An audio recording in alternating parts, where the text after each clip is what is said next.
The lights are off and away they go. Extremely loose. He's managed to hold on. They get He missed the complete that. He's crazy stuff. Side Freitas is on the grass on the infield floor. He slides through. He tags Richard Eck.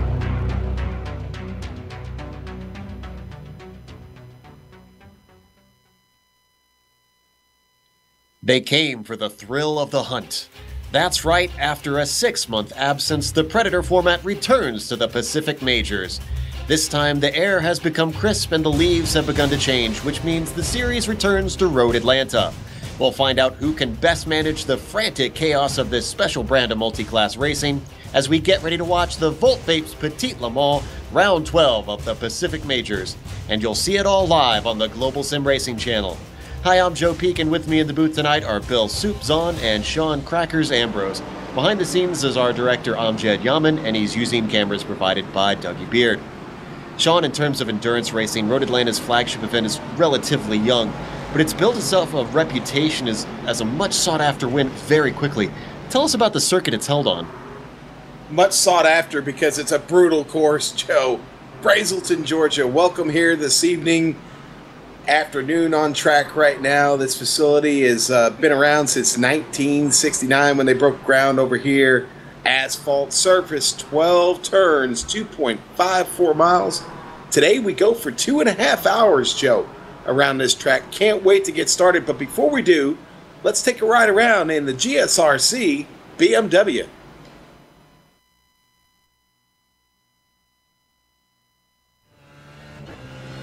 All right, we've got Kevin Brown behind the wheel of the GSRC BMW, so let's do a lap around Road Atlanta. Turn 1 is going to be a fast right-hand sweeper, but despite the fact that it heads uphill, it's easy to understeer wide, and if that happens, expect to slither off into the concrete barrier. Then right away, you've got turns 2 and 3. It's completely blind at the apex and prone to lap 1 pileups. Passing here is ill-advised. As soon as you're done with that, though, you plunge back downhill through the S's. We need a very specific line through here to set up for turn 5. This is another uphill corner, but watch out for the curb on the inside because grabbing too much of it will unsettle the car, and there's very little room on either side to save it. Now we're heading towards turn 6. There's plenty of banking in this corner, so it's faster than you'd expect it to be for a 90-degree right-hander. But before you know it, you've hit turn 7. This is easily the most critical corner on the track. As you can see, it dumps you onto the backstretch, which means your corner exit will be of the utmost importance. Botch it, and you'll be a sitting duck to the draft the whole way down the straight. Not only that, but at the end of this is the heavy braking zone for the chicane of 10A and 10B. The rest of the course is very technical, so expect most of the pass attempts to take place here. The tricky part is, the switchback means it's possible to defend from either side, so guys will be fighting hard to retain position. It'll take respect from both drivers to make it work. After that, we head back over the crest, fly through the final corner, and finish a lap around Road Atlanta.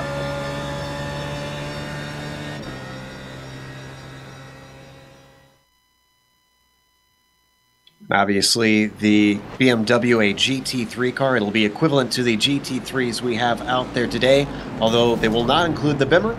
It is just the Mercedes and the Audi, of which you could see 2 in the shot a little bit ago there.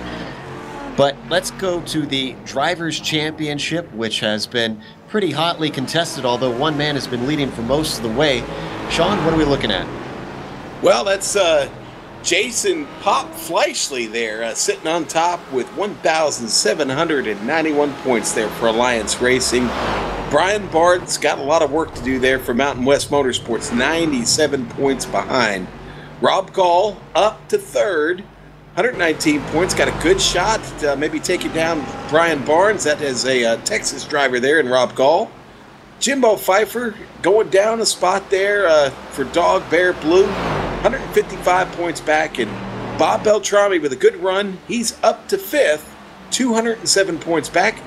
Got a shot to maybe take over Pfeiffer. As not, those points can certainly be made up, Joe. Absolutely, even with only these 2 rounds left, this one and the next one at Bathurst. Now let's take a look at the constructors' standings. These drivers do drive for teams that they have split up into. Alliance Racing has just been dominating this year, and in fact they could clinch it this round. It would take something catastrophic for them to lose the championship at this point. And obviously Mountain West, they're 196 points back, and Then 360 back Dogbear Blue Racing, riding shotgun a little bit farther in fourth, 476 back from our leader, and NKH Racing at 534. Really, third, fourth, and fifth are the ones that are really fighting for position here at the end of the season. Now let's go to the Governor's Cup. Bill, what's the situation in each of the clubs? Okay, I've been away from the series for a while, and I come back and everything is all upside down here. So let me get my head around what's going on. Texas is out in front. Now, that's really no surprise. But what's weird is when I start to look at the points, why is Texas doing so well? I don't find a driver from them inside the top 5, even 6, 7. Their first drivers that show up on the standings are like Michael Lane and Mike Franklin and Nick Hunt back there in like 8th and 14th. They're doing it by just sheer numbers getting out there. Now, of course, then there's Northwest. These guys have always been dominant, and they've used that technique as well as like throwing a whole bunch of drivers out there. But they got some guys up there now with Brian Barnes and Jimbo Pfeiffer up there, and Barnes in second, Pfeiffer in fourth, and the 8th of Brian Bennett. So there's some big names there. Now, my goodness, look what has happened. The poor cellar dwellers, the West, who have always been just horrible, they've moved up into third place. Congratulations to them. Jason Fleischle and Rob Gall and Tom Drilling doing a good job there. Of course, Fleischle, your overall points leader. And then we get to my home state, a little bit disappointing. We just can't seem to get our act together here in California. Gee, it's like we are so far behind. Bob Butrami in 5th, and Lionel Little Train Callisto in 6th. And then the problem is we just don't have anybody until you get down to 20th there with Michael Smith, GSRC's own, down there in 20th. So, very exciting. I think we have a real battle. The closeness between Texas and Northwest, that's still up for grabs as we get closer to the end of this season. Joe? Yes, it's always been exciting to watch those clubs try and battle it out and figure out who's got the best drivers out there. Been a lot tighter this season than it was previously, and I'm fascinated to see how it's going to play out with it being so close between first and second at the moment. However, let's go to our race details brought to you by Volt Vapes. Of course, they are driving 3 different classes out there today: the DP, the GT3 class, and the GT1 class. And you can see there's 2 types of Corvettes. The GT1s have the C6, and then the DP is the C7 prototype. There are open setups in this series, so these guys have got to get out there and really figure out how to tweak the car to their liking. And they do have 100% fuel. With this being a pretty long race, they're going to want to have as much as they can out there. Race is 2.5 hours long, and they do have 1 fast repair. That's and good. Guys have, yes, they have used that to good effect in the past.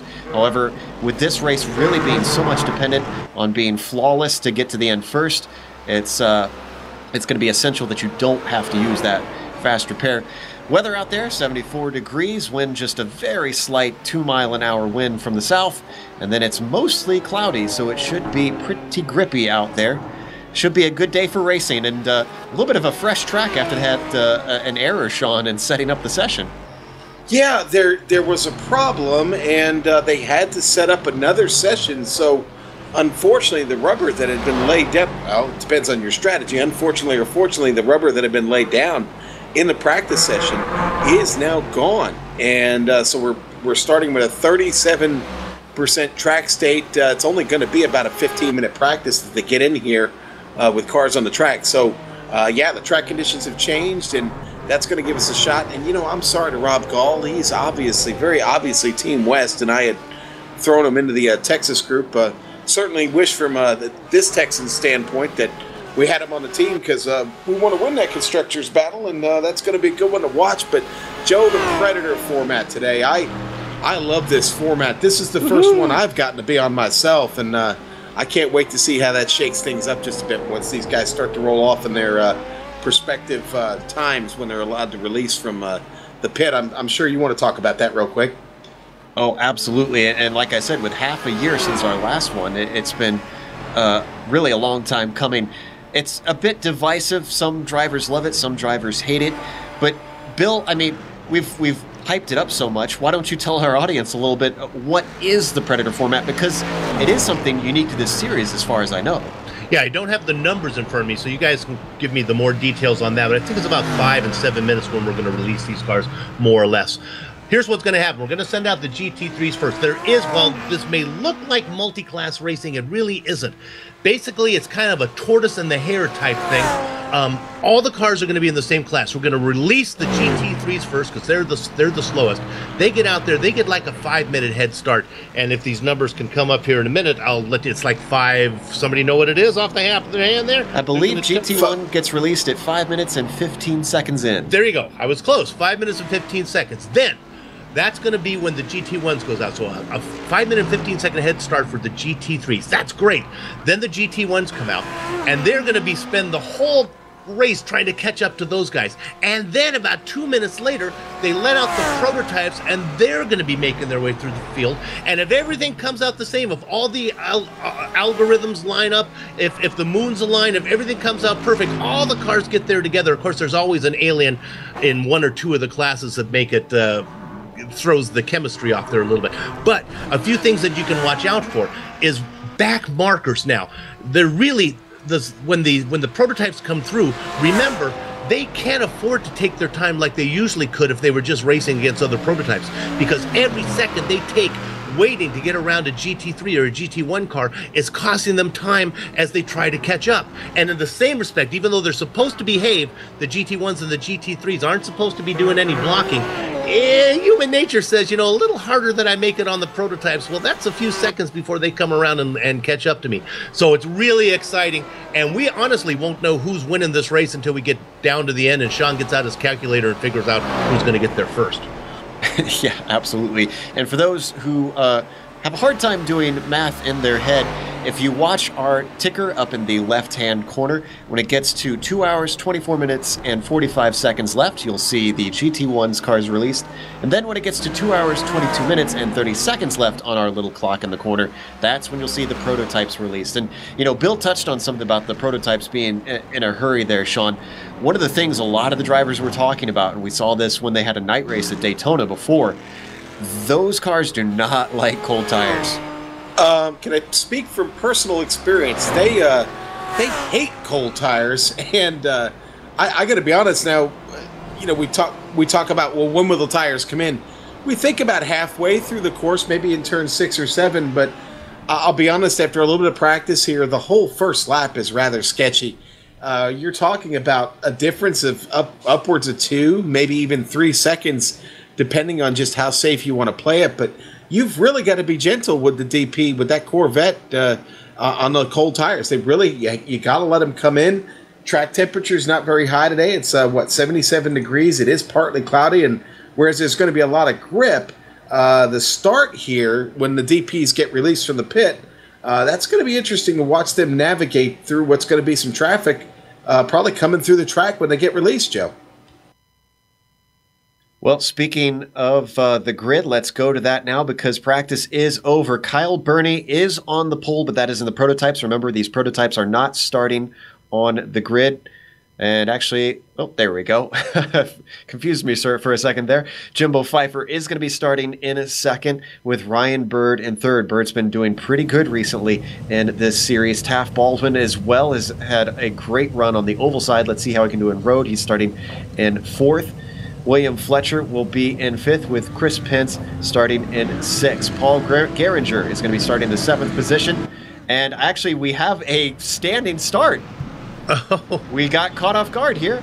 So excuse us, but we're watching the GT3s now heading down their way. Lionel Callisto is starting out in the front. Bradley Haley is behind him as they work their way down into turn one.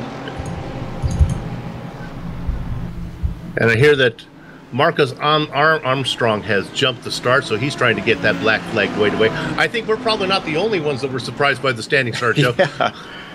Yeah, I would think so. This is supposed to be a rolling start, but I think everybody got through there smoothly. Sean, did you see any accidents in the back? Not really. I did see a little bit of side-by-side racing going down through the S's, but that sorted itself out, and everybody got in line.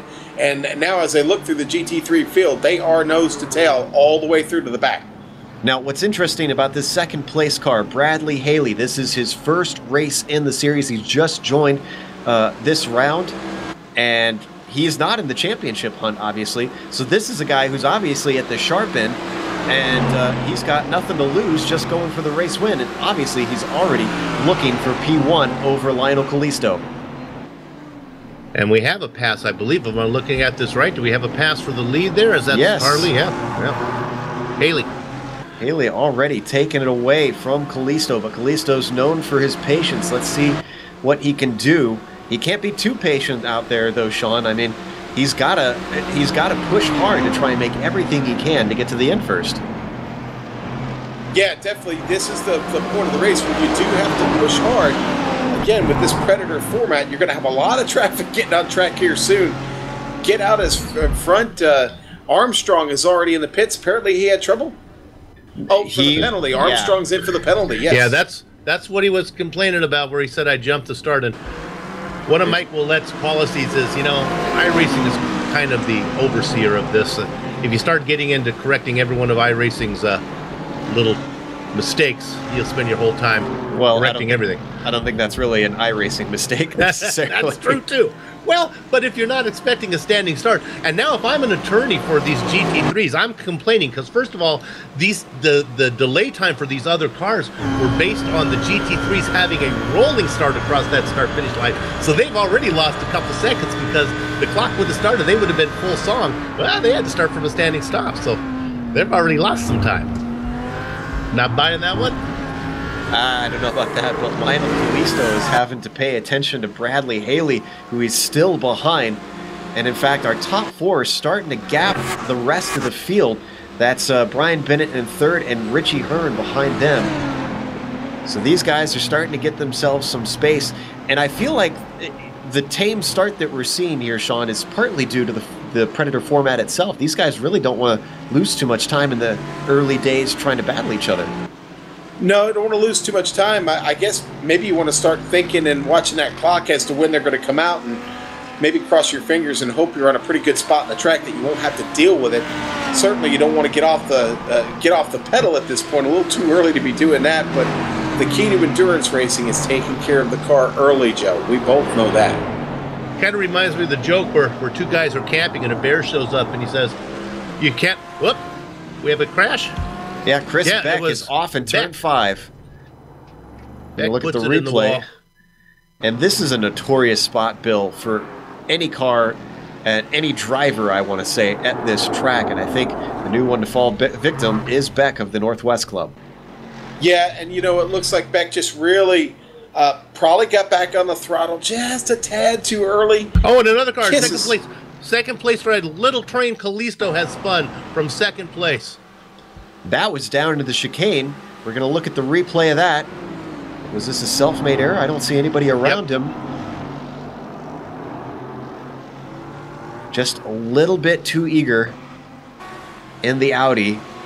And thankfully, he turned it around on a bit of pavement that's part of the club course. We've got 1 minute to go till we see the GT1 class released. And I'm curious to know where they're going to come out. Where are our leaders? And just to follow up on Joe's point about the guys up front trying to stay in line and put down fast laps. I would appreciate if cars didn't spin when I'm in the middle of a joke, but the old joke is two guys are camping and they say you can't outrun a bear. Well, I don't have to be fast enough to outrun a bear. I just need to be faster than you. And I think that's what these guys are doing right now. They're trying to get as fast as they can because they know the bear is a-coming. And here comes the bear now. All right, any second now. Should be at the 45-second mark, which is coming up in 3, 2, and I might have been a little bit early. Now they're released. They're rolling. And good timing, because our leader in the GT3s is just coming across the line. I think all of these GT1 cars are going to be coming out. Now, one of the cars to watch, Jason Fleischle. Remember, he is our championship leader. And he is in this GT1 class. David Williams leading this group. It's not really a class, Joe, is it? They're all in the same class. Well, yeah. Okay. We'll for lack of confusion, we'll call it a class.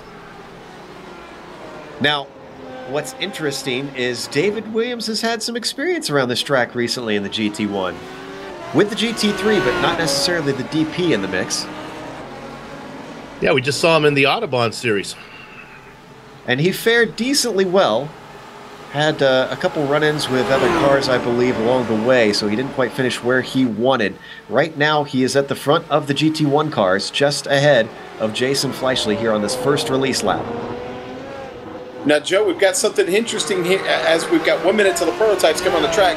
Our leader, Bradley Haley, has caught Timothy Schultz, who's at the back. Oh, we got a spin just in front of him at the left-hander.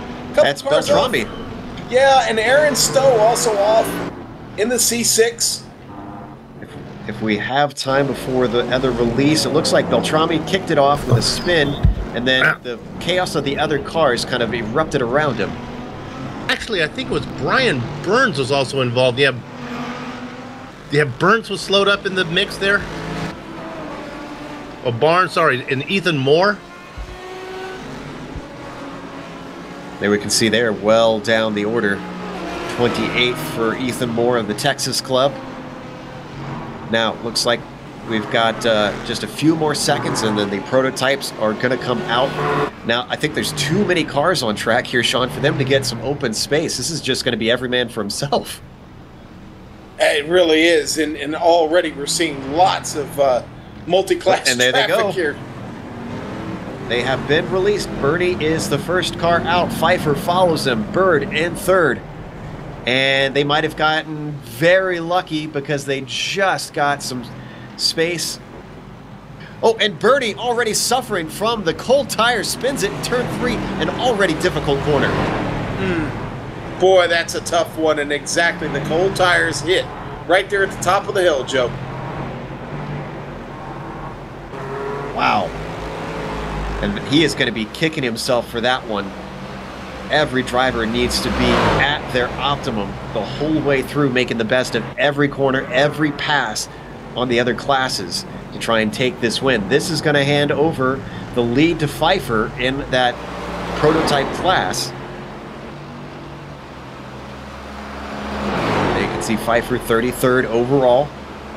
And remember, these cars are all racing one another, so that number is what matters, that overall position.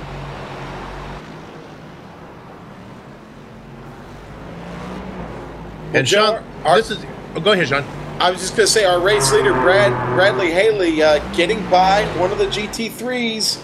Or, I'm sorry, getting by one of the GT1s there at the back slow of the field. GT1, yeah. That's happened a couple times. That was Tom Dreiling, and now Tom's got to worry about Ethan Moore and Brian Bennett right behind him.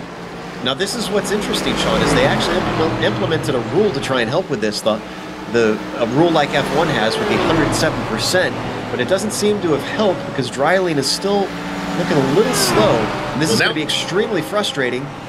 Now, look at this. We have a pass for the lead here. That's Moore? Is Moore in that class as well? No, Moore is in GT1s as well. Right. But the drivers complained about this very issue, that these cars are faster on the straights, but slower in the turns, so they really can't quite overtake them. Right, well, that's what happened to Haley. Haley got around. He got around Dreiling and Moore already, and now he's going to have to... Then they come back and get him on the straight. We understand something might have happened to Carl Burke along the way. Let's see. We've got the replay pulled up. This was down into the chicane all by himself, and that Audi's rear end just wants to come around there. Yeah, and then we got a replay with Michael Lane, who loses it at the bottom of the hill there at the end of the S's. Another one getting around there, coming back up the hill, trying to make that left-hander. And that means that with Lane and Kyle Burney both being part of NKH Racing, that is not going to help them move up from 5th in the championship. They've got to have better results than that if they want to be competitive. Oh, Jack Johnson off the track. He was side by side. That's the car number 20 there in the DP. He was side by side. I'm sorry I didn't catch who it was with. Let's check it out on the replay. But there was contact, and Jack got run off the track. Looks like it was Brett Trocine. Now, we expect this kind of side-by-side racing with interclass through turn 1, with that being inevitable, but in the same class, that's interesting this early on. Well, as you can see, Trocine is able to continue on, and Johnson is back out on track. And now we're starting to see them get into interclass traffic. And it is going to get frantic here in the early stages.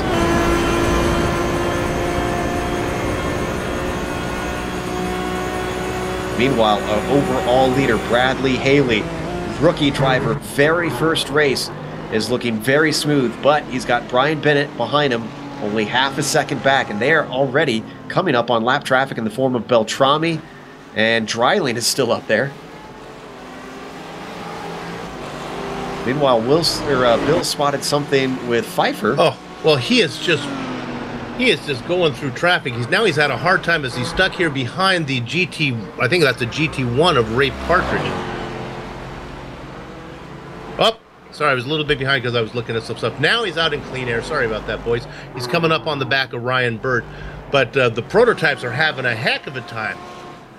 You know, Road Atlanta, pretty narrow for what's going on, what these guys want to get done here. Yeah, I always tend to describe it, Bill, as a course of two halves because it's very technical on part of it, and then the other bit is just a lot of fast straightaways. Meanwhile, on screen, we saw that Fleischle has gotten around David Williams, and that will move Fleischle up to the first position of the GT1 cars, although he is now 18th overall.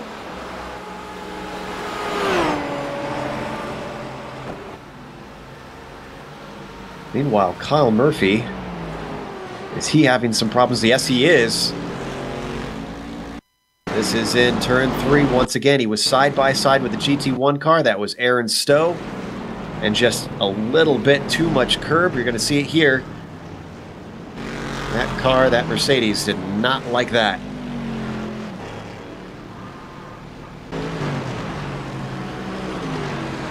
Boy, another car that had trouble was Marcus. He got around down at the bottom of the hill coming out of the S's also. Well, it sounds like our overall leader is still just having a horrible time with Tom Dreiling. It won't go away. Now he's out in front of him, right? Well, he's back behind him now. He gets them in the twisty sections. They patch each other 2 or 3 times. Watch Dreiling now. He'll slow down, and Haley, as they work this back part, this technical section, Haley will run him down, even make the pass, but then he has nothing for him when they come down the straight. It's been going on back and forth for over 3 laps. Yeah, I'm not sure what Haley can do in this position. I mean, they have the 107% rule, and Dreiling is allowed to race his own race. Granted, it doesn't take away the frustration for Bradley. But it's just killing Haley because he's faster. Right now he had to... Now watch this. Now they go down this part. Now the car will just pull away. And just before that, you saw Bradley having to get in the pedal, brake a lot harder than he needed to. Obviously, slowing his momentum. You'll see it again here at the bottom of the hill in the left-hander. Now, just ahead of them, we've been having an intense battle. And 26th and 25th, that's Ethan Moore and Bob Beltrami swapping back and forth. Beltrami currently ahead there in the green Aston Martin. And then behind him is Ethan Moore in the tan and red Aston Martin as well. There you can see Ethan is driving for one of the top teams fighting for the Constructors' Championship. That's Riding Shotgun as we ride on board.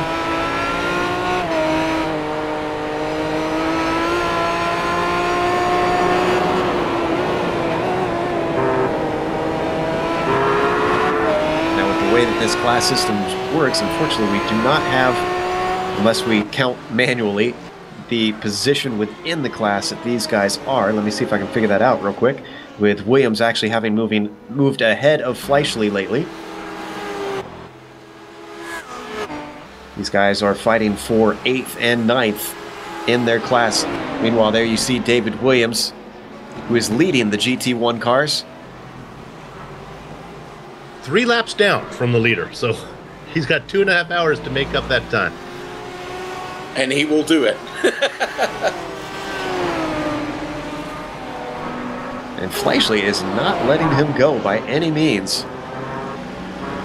Remember, Fleischle won the first of the Predator races this season. That was at Daytona.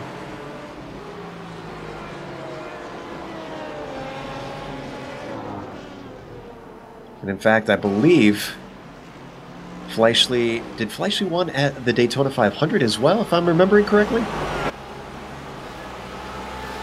I know he had a good finish there, but that's what kicked off what has turned into an excellent season for Jason. But this is a long race to go, and there's a lot that can happen. We got a spinner that we just saw on screen, Marcus Armstrong in 15th. Yeah. Ooh. Marcus has had a little bit of trouble with that's his second spin. That time he hits the barrier there to the left really hard. We'll pick it up on the replay. They're in the UC1 team. Rear of that Mercedes coming around. Oh no! He had trouble getting back across the track too. That's weird that he tried to cross the track, though, instead of just turning around, and he did get hit, actually. Rob Gall. We're going to take a look at it. Oh, just not sure where he was going or what the purpose was of that. Yeah. As I'd say for Rob Gall, probably saying the same thing. Maybe not as tame as I just did it. And we're going to see it on replay. He's waiting for a gap. I don't think Rob made any contact, actually. He got on the binders really hard there and locked him up. We'll go on board. I don't think he actually made contact. It's extremely close. Oh, hard to tell from on board. It looked like from my angle that he did clip him, but that could have been netcode. As you can see, Rob Gall 19th overall. One of the higher cars in the GT1 class. In fact, I think he is third. And Kyle Burney not having a good day by any stretch of the imagination, starting on pole. And Taft Baldwin also got off the track. looks like he was trying to overtake Freeboth in the GT1s. Now this is exactly what we were talking about. Looking at this replay, some of the drivers in the slower classes said, when we hit the S's, I am not giving you space because we cannot go too wide. Meanwhile, Michael Smith also apparently having some issues. Whoa, and he is well stopped on track. He's gotten it going once again, but it looks like it's turn 5 taking yet another victim. Okay, get your scorecards out at home because let's look at Jimbo Pfeiffer right now. The next cars up ahead of him, and he'll be there pretty soon the way he's closing, are the GT, the overall leader. So he's about ready to get his lap back. Now, right now, Haley continues to battle with drilling here. This has been going on. And then behind them is Bennett. So these guys are running 1-2 overall. But coming quick is the prototype of Pfeiffer. He should be there probably as he go down the main straightaway. He'll probably be there by the start-finish line next time around. You know, just to add to the misery of Bradley, I'm guessing he can't quite get a draft off of Tom Trilling to really maybe excuse being slowed up. You'd think, you know, if he could just get a little bit of a tow, maybe that would make up for the time that he might be losing in the corners. So this will give us, if we mark this down, this will give us an idea. Of course, there's going to be pit stops involved here. But at least if you're a prototype driver, it's always nice to at least get one of those laps back. Now, Pfeiffer has really distanced himself quite a bit from the next prototype. That would be Blake Reynolds, also for the Riding Shotgun team.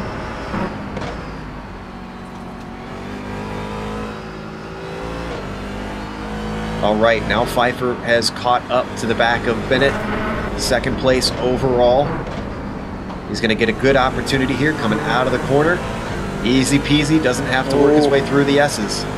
David Freeboth having some trouble getting off track out of turn 1. Side by side. Oh, and he locks him up at the top of the hill. Freeboth was in 27th place, car number 11 off the track.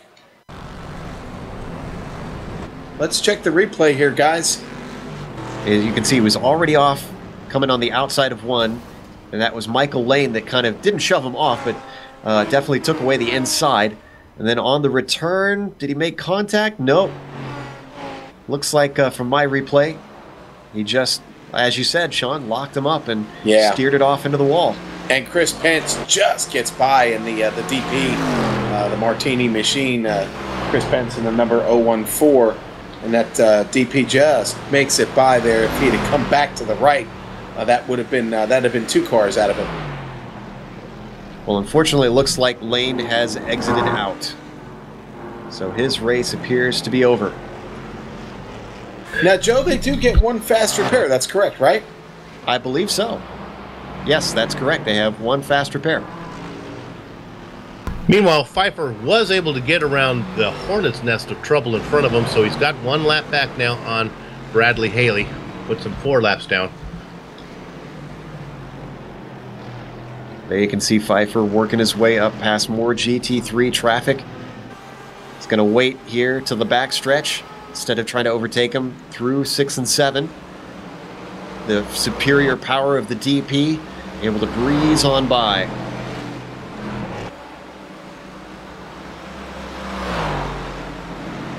You know, up front, Haley is really, Bradley doing a good job of starting to put some distance between him and Brian Bennett, taking advantage of the traffic in front of him. And he's got a C6 and Nicholas Harrison right there in the middle, kind of playing blocker right now to Bennett. So Haley, though, again, a victim of having to slow down in some of the more technical sections because he's just, that car is going to handle better there. So we've got another good 3-car battle, though, in class going on between Sherburne, Thompson, and Barnes right now, Joe. Yeah, that is between 20th, 21st, and 22nd. These are all GT1 cars. Sherburne there up in the lead. You can see in the red, white, and blue machine, the yellow Gary machine. Nichols is off the course. He was in 15th, car number 8, right out of turn 1. Oh, and it looks like he made contact. He's parked on the top of the hill right now. Let's look at the replay. This is coming out of turn 3. You're going to see him just miss that apex, and it looks like the momentum of these GT3 cars are making it very difficult to keep the rear planted, Sean. Wow, and he is slowly making his way back out on track right now. I'm following him live. Finally going to make his way down the hill. More traffic coming in his mirror. I think he's got damaged suspension the way that car is driving. Or else I would figure he'd be getting up to speed quicker. Yeah, the left front has definitely got some damage on it, Joe. It looks like it's pretty bad. That steering wheel could be knocked out of tow. We can see from on board that, yeah, the front of the car is very banged up. So I'm going to assume that that was a harder hit than we thought.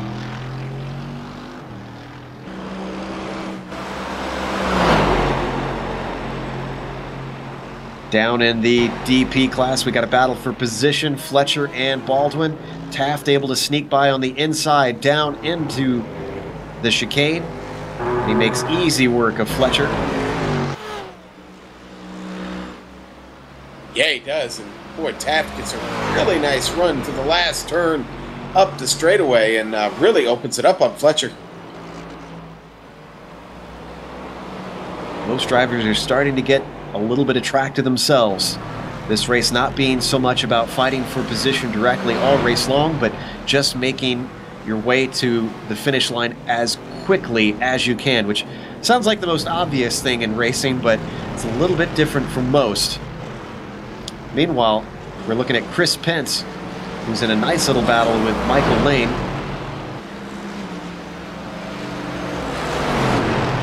Although this is 2 separate classes, excuse me, this is where we might get confused throughout the race. One thing I've noticed is that the top end speed between the prototypes and the GT1s is really not that much of a difference compared to what it is with the GT3s. And I think we've got a flash on screen of Nicholas Harrison in 41st, off course. Yeah. Oh boy, he really lost it. Loses it down in turn 10, Joe. That's the left-hander. Just in front of Chris Beck. Wow, he came flying in there like a missile. He's not going yet. He was letting a bunch of traffic get by, but he still sits there in the runoff there. Well, I'm not sure why he doesn't just take the runoff the rest of the way around. It's a little loop. just turn the car around and get pointed the right way. These guys must not be familiar with these access roads here, because that's twice now we've seen guys who should have had an easy return to the track. Well, he finally gets back underway, but boy, he's got some traffic coming here real quick. Jimbo Pfeiffer in a battle himself. There's that. And, well, no, Pfeiffer was overtaking other class traffic. Oh, and this is going to be tight as he squeezes by before 3. Whoa, that's a scary moment coming through Jimbo there. having a little bit of a moment there himself. Takes out all the cones. And actually, he almost got rear-ended by Harrison coming through. Pfeiffer came in so shallow, he had to take that corner very, very slow. And Harrison. Yeah, I'm sorry, Harrison's still having trouble. He got wide. It did allow Jared Morgan to get by, but man, that was close. I was going to say that Pfeiffer, remember, is our lead car of the DPs.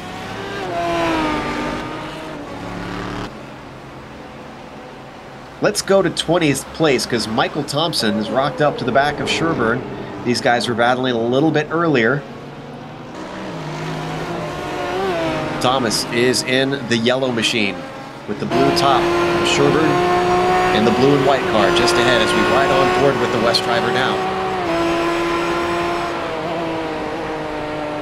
That's Michael Dow that they're trying to go by. That is a GT3 car, so that is not for position currently. Well, it is and it isn't. Yeah. They're on the same lap, and yes, it is for position, although we expect Dow's going to fall. And them being held up has allowed Brian Barnes in 21st to catch up behind them, so now we got a 3-way battle. Boy, and they just had Mark Herzog off in front of him. Get off the track, Joe. One's going to get by. Is 2 going to get by around the outside? Is all 3 sneaking by around the outside? Beautiful move by these guys, and they can continue to battle and leave Michael Dow alone. Yeah, Thompson really had to light it up to make that outside lane work, but he got it done, so those 3 guys get around. And once again, 3 laps down. Go ahead, Joe. I was going to say, once again, we're seeing a little bit of a tame version of battle, because I feel like everybody here is not so concerned about the cars that are within their own classes. They are just putting in those fast laps. Unless someone's seriously holding you up, I guess at this point it's just might as well wait for a mistake.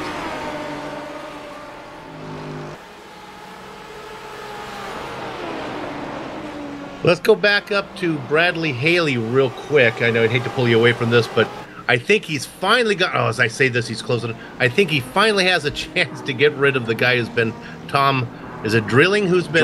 Dryling, who's been following him the whole time. Yeah, he's finally got around him. Just saw Dryling make a mistake in the chicane. Is he far enough back that he's not going to catch him? This is going to be critical for Bradley that he gaps him enough in this technical portion, Bill. Yeah, he's finally now. Every time he's been behind here and he's had to do the pass and he gets it back. Now he goes through the technical portion. I think he's going to be able to pick up enough time now, as long as he doesn't get passed again, that I think his lap times are going to be faster. Oh, and he got somebody spin in front of him there. He goes through some smoke. That was Bernie again. His 3rd of the day. And this was a self-made error. Didn't touch anyone. He was a little bit behind a GT3 car. Here you can see it's coming through 4. You'll see just there it is as the car comes around. And if we stay on this for a little bit longer, if we can, the best news is he pulls out right in front of Dryling, which should really help Haley. Now he gets to go, and here comes Dryling right there, and Dryling doesn't get around, so now he's got that behind him. So I think that's going to be good for Haley. Haley can finally get that done. As we come now back to live, Bernie down in 30th. Bradley, however, in 1st. Yeah, having a good little battle with Smitty right now, actually, Joe. But Smitty is a lap down. Yeah. To our overall leader. And he's in the same class. He's going to let him through. Not going to fight this. Up ahead of them, Ray Partridge also. He is 10th overall. So, wow. These guys, they're already lapping the top 10. We're a half an hour into this race.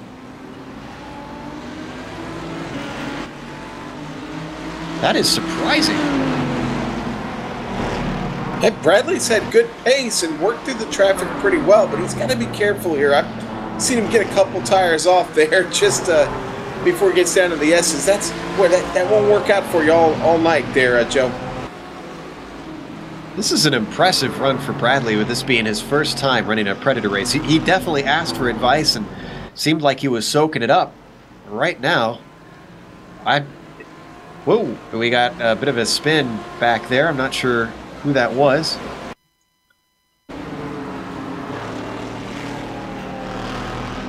Brian Bennett, second overall. Oh no, it was a car in front of him. That was Dreiling, actually, once again having a half spin coming out of 7, and thankfully Bennett was able to avoid him. Yeah, now Bennett, as much as Haley could be complaining about Dreiling, while he was able to be stuck with Dreiling, he was able to pull away from Bennett, and now with that little incident Bennett had, now the gap is much bigger.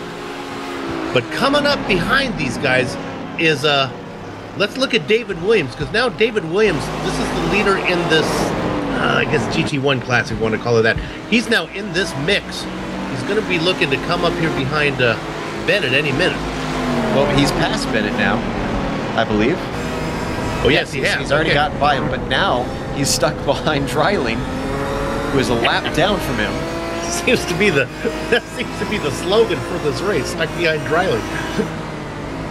And Dreiling's trying to move offline. Oh. Wow, brave move from David Williams. Oh, but he gets back up. Makes contact. Oh! And Bennett gets into him as well. He does. Bennett, and the left front has damaged up Bennett's car.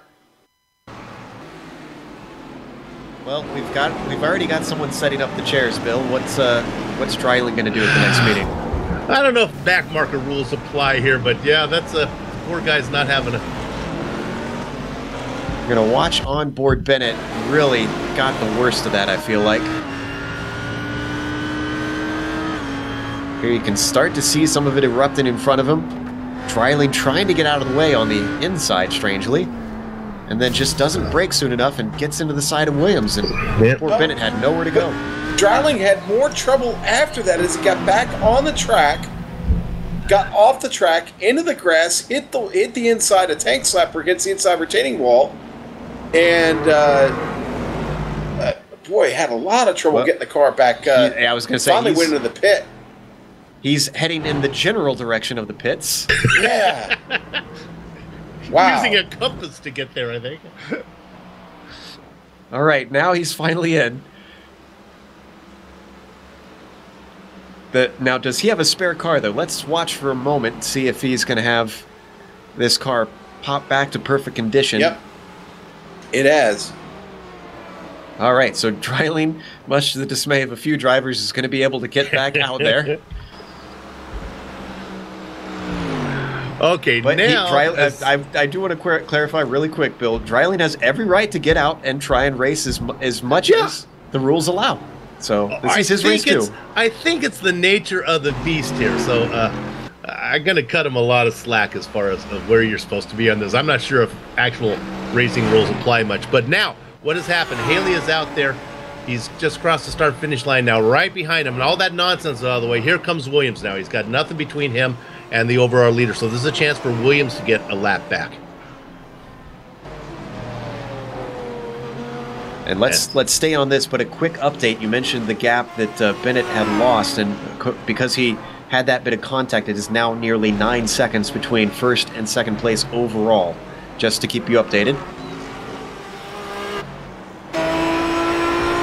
And if we talk about the GT1, so I guess this is going to be kind of weird for me. I guess Williams is in the GT1. Fleischle is considerably back. That's your second driver in GT1s. There you go. See, running in 16th. And we had a car in a very unusual spot. Nicholas Harrison. Let's see if we can go to him. I'm surprised that he was still within the sim world. He had a bit of a spin in turn 7.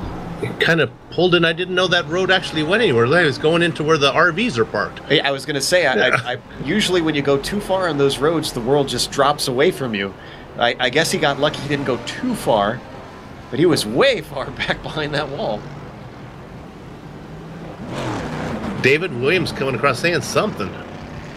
Yeah, David's been issued a black flag for Now- 30 seconds. Now, why was Williams given a black flag?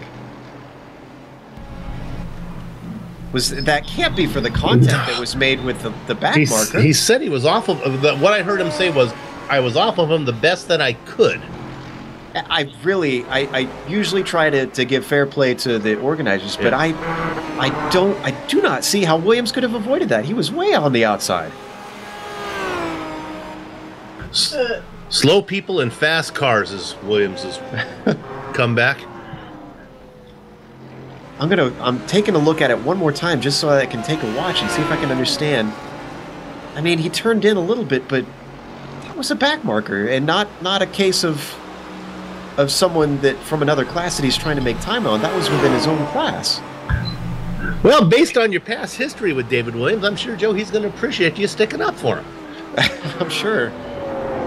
I don't know. Like I said, I generally try to give a lot of leeway to the organizers. I just don't think that that's a fair call. Guys, Dreiling just came back out of the pit on the track. Guy's coming down to the S's right now. He's in the way. Watch out.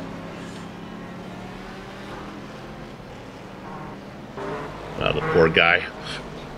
Yeah, I don't know that we should put the cameras on him too much here, because I'm sure he's not enjoying this. Bob Beltrami really the one who almost made contact with him there as he was trying to make his way up the hill and get down there, and Beltrami gets away clean on that. But we do have to. Ethan Moore is just behind him, and Michael Dow coming up through now, and more GT traffic just behind, or I'm sorry, DP traffic just behind him. Now, we watched David Williams come in to serve his penalty, but we've also saw Paul Geringer come in for the DPs. Now, why this I find interesting, Sean, is I wonder if he's trying to do this on a reverse fuel strategy. Very well could be. And based on looking at the clock right now and when he's come in, that could be the play. And if that is, that could be a good, we don't have any cautions here today, so that could work out for him in the end. Well, he's been in and out, and he's now back out on track.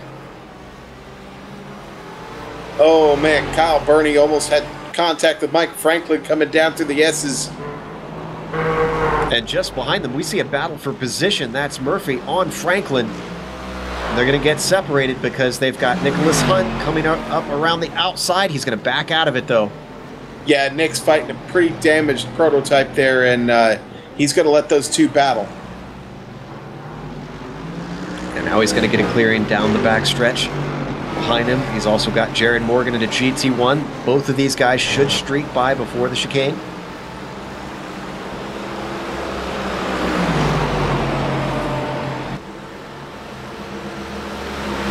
But it's going to get interesting here. Morgan backs out of it as well. And here comes Mike Franklin up to the inside, and he tips him. Nicholas Hunt slides into another car already sitting there. That's Nicholas Harrison. Yeah, Harrison was actually kind of parked there. And he did the same thing in that same corner a few laps ago. Why did he not get going? Well, he was kind of pinned nose to tail. He couldn't go forward or backwards, and he's just kind of sitting there.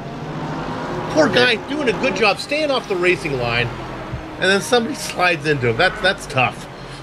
Yeah, that is a bad situation. Meanwhile, we're hearing... oh, no, I think this is old news that I'm seeing. Number 1 black flag contact with a 944. That was Williams, I believe. Oh, it was with... Okay. Oh, so we got it wrong here. So that black flag we're hearing was with Trocine. So our apologies to the marshals. We understood the black flag incorrectly.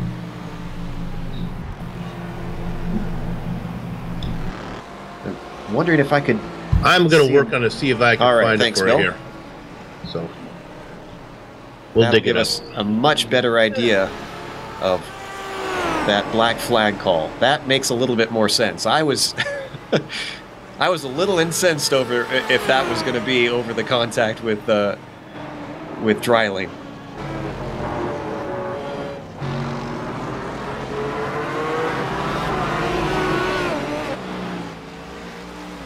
Well,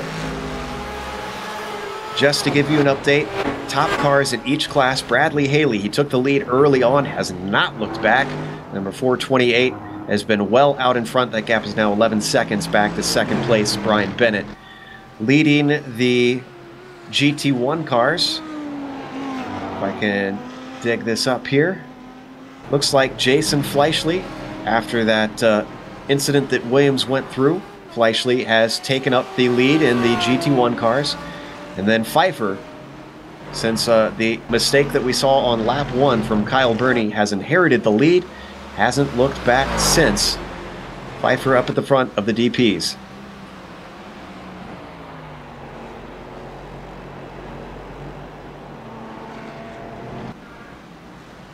And while Bill is continuing to hunt, I'm going to find it, I promise you.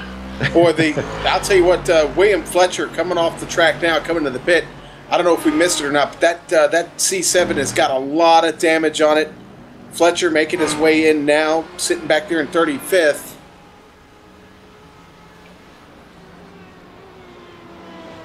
And did you see where the accident happened? I'm trying to catch up to that now, but obviously I found it. It was through the S's. He was all by himself, and he had a very close moment with Brian Bennett, second place overall. But there you can see on screen Fletcher's car pops back into pristine condition, so he takes his free car. Yeah, he just got a little wide coming out of that last, or the next to last S there, and car went around, tried to nurse it back around. He finally gets it in the pit, but that cost him a lot of time. Whoa, and what's happened to Sherburne?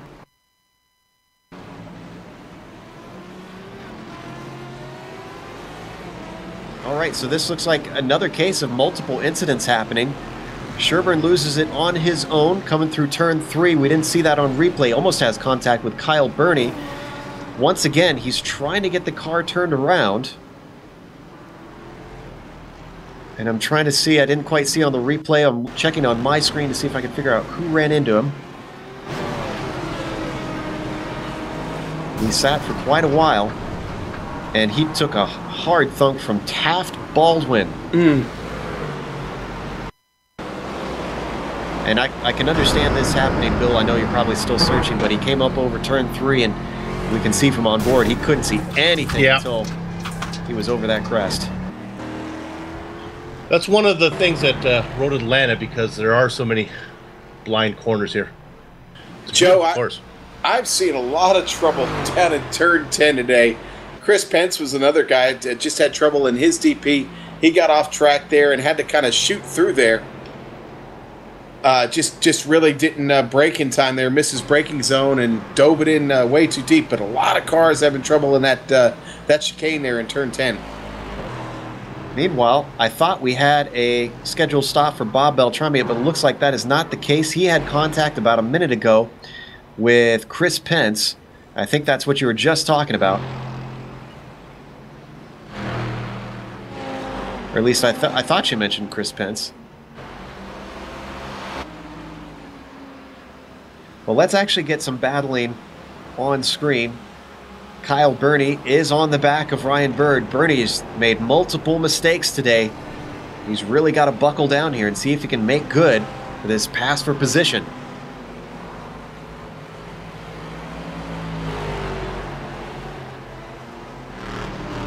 I believe those NKH Racing paint schemes are for Breast Cancer Awareness Month, if I'm not mistaken.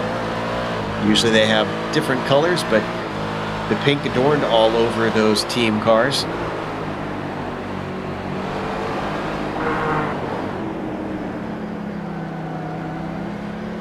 As we ride on the nose of Kyle Burney, really just stalking Ryan Bird, but not able to get himself a good run off of turn 7, a critical turn, and you can see him really dropping him.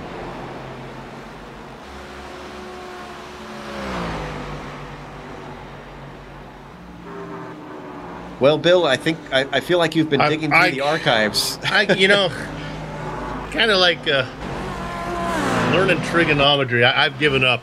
I could not find it. I don't see where they were anywhere close to each other, so we'll just let it go. We'll take the word of the stewards on that one. And somewhere along the line, 944 and number 1 had contact with one another. I'm sure in the forums David Williams will give us a good description.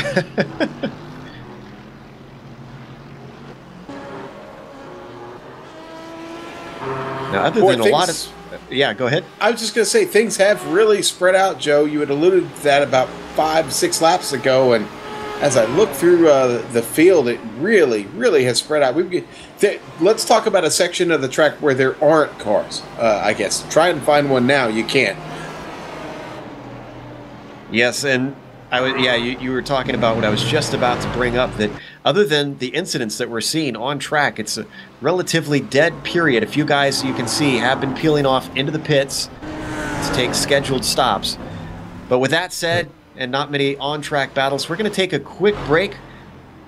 Apparently we're going to take a break after Bradley Haley, our overall leader, takes his stop, see how he does. Brian Bennett does stay out, so he's not taking his stop quite yet. He's going to inherit the lead.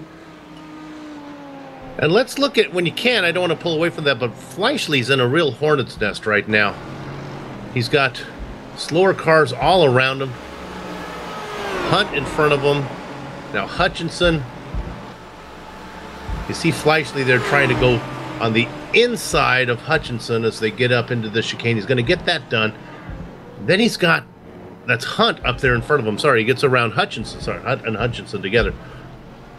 This kind of sounds like the Nixon backup crew. Well, these guys managed to sort it out, thankfully. They had the long back stretch to try and do it, but Bradley Haley has been in and out. All cars behind him basically did not pit. Hearn stayed out, Kalisto stayed out, and Hutchison just went by there on screen. So with that done, we are now going to take a quick break here on the Global Sim Racing channel. You're watching the Volt Vapes Petit Le Mans Round 12 in the Pacific Major. Stick around.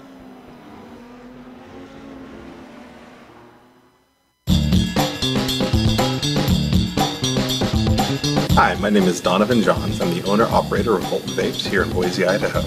We opened our first location inside the Boise Town Square Mall in February of 2013. And our second location we opened up on the corner of Fairview and Milwaukee in May of 2013.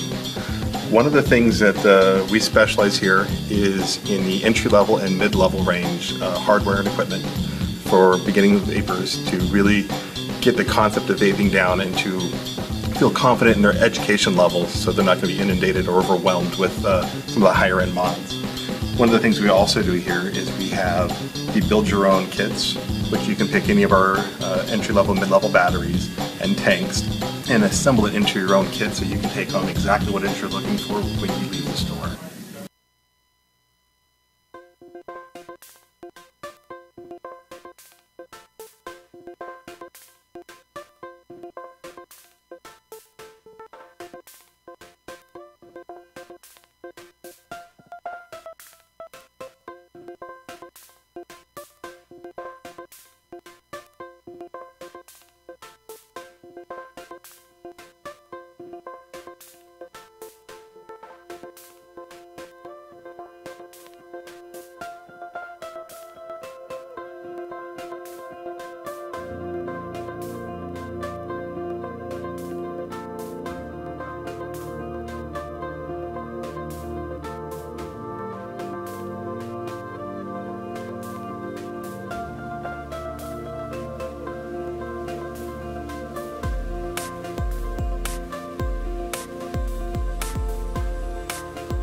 Welcome back. We're watching the Volt Vapes Petit Le Mans here on the Global Sim Racing channel.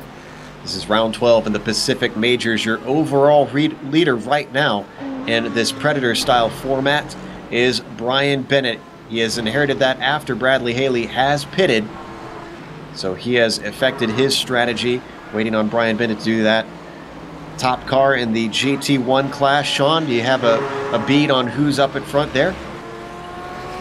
I certainly do. That's Jason Pop Fleischle running away with it right now. I hate to say anybody's running away with it just at about the halfway mark, but Fleischle got a pretty good run up the road over Chris Beck right now, who's sitting back there in second in class, and then Rob Gall in third, rounding out the top three there.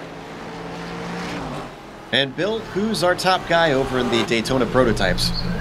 Well, I'm struggling here, but I'm going to assume that it's still Pfeiffer. Why don't you help me out there a little bit, Joe, while I'm looking through my timing and scoring is all backwards here. I'm seeing that it is indeed Jimbo Pfeiffer, who's moved his way up to 21st overall currently. Got him now. He's 3 laps down. That's what the problem is. He's kind of caught up to some of the GT1, so I believe Pfeiffer's going to be running first. Now, the next prototype is going to be, we're going to have to go all the way back. I think it's going to be Bird, yeah. Bird has Ethan Moore between them, but he's not in this class, and our timing and scoring doesn't show that. So it's Bird in second, way back there. And then the third driver, I believe, is going to be, is it Bernie? Kyle Bernie? Yeah, there we go. So there's your top 3. And actually, Bird and Bernie are pretty close together. They have each other in sight. Oh, and Pfeiffer was just off. Pfeiffer was off at the chicane. He didn't touch anything. Let's look at the replay. This is going to hurt him. Did he lose position is the question. I'm seeing him scored as still the top DP, so he did not lose position. Although now Ryan Bird has gained some ground on him. Now on screen during break, you may have seen Richie Hearn and Lionel Callisto had a great battle for second. Since then, Lionel had a bit of a problem coming up through turn 5, went off track, gave that back away, and decided his tires had had enough. He came in for his stop. That has slotted him down to 8th overall.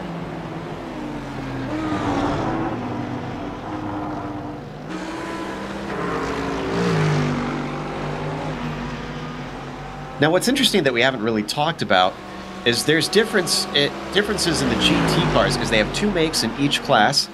In the GT3s, there's the Mercedes and the Audi. And then in the GT1s, there's the Aston Martin and there's the Corvette. Each have their own qualities. And what surprises me is they're pretty equally split, it looks like, on drivers' choices. They are not forced to commit to them in every Predator race this season. They can switch around as they please. I like that. I think that's kind of cool, actually. Why not? Well, yeah, because I mean, it's they're not fighting within class; it's overall. So it all depends on, hey, I'm strong at this track in this car, and I'm strong in that track in that car. So let people do what works for them. Well, our leader in the GT1s right now having to fight through some traffic. Fleischle moving up here through the field, but again, it's traffic he's having to get through. He's got Michael Thompson right in front of him, runs right on there. Gets very close. Yeah. Now, you can see on screen, Jason is already up to 9th overall. However, he's still 2 laps down from our overall leader, so he's got a ways to go. Guys, I just want to butt in real quick because the top 3 prototypes have all came in on the very same lap. Pfeiffer, Bird, and Bernie all in. Bernie took a free repair. And remember, Bernie is not one of the top drivers anymore. He had a spin early on and a few mistakes that has shuffled him down the order. Meanwhile, we can see Pfeiffer, 22nd overall, has come in and back out of his pit stall.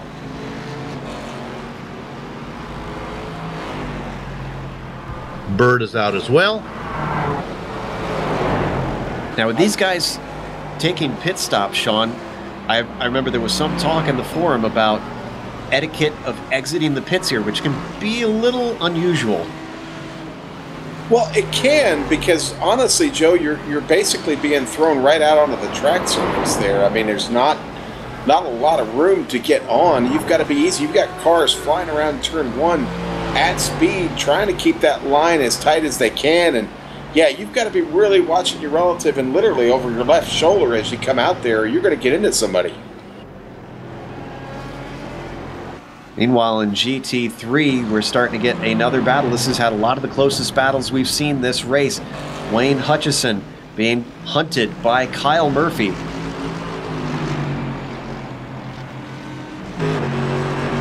They work their way through the S's up the hill. Here we ride on board with Murphy in his Mercedes against another Mercedes with Wayne Hutchison.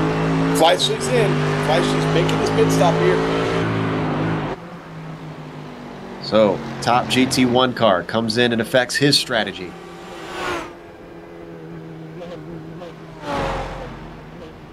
These cars usually make it about, I would say, about an hour, Sean? Right at. Yeah, just right at about an hour.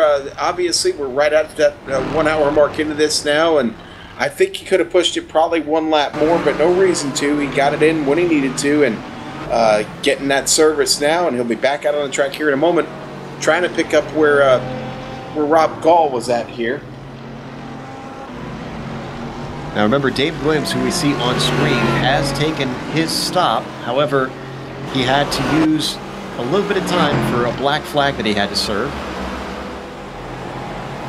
So that's going to make him not quite as close to Jason Fleischley as he'd like to be. Fleischley is still stationary. Yeah, and Rob Gall going to come on by. Now Fleischley has gotten going.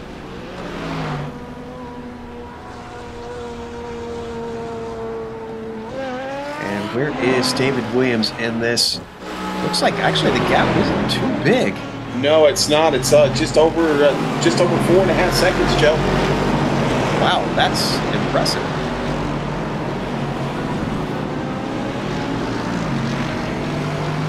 Yeah, the pit times were really, really close there, Joe. I think maybe we've got some split strategy going on. Do you think maybe, since they should have at least one stop that's short, maybe that's when David Williams took his short one? Could be. Could be. I think that's a good clue has been revealed. All right, up in the GT3 class, Richie Hearn has now come in for his stop. That'll allow Bradley Haley back up into second position. Brian Bennett yet to take a stop.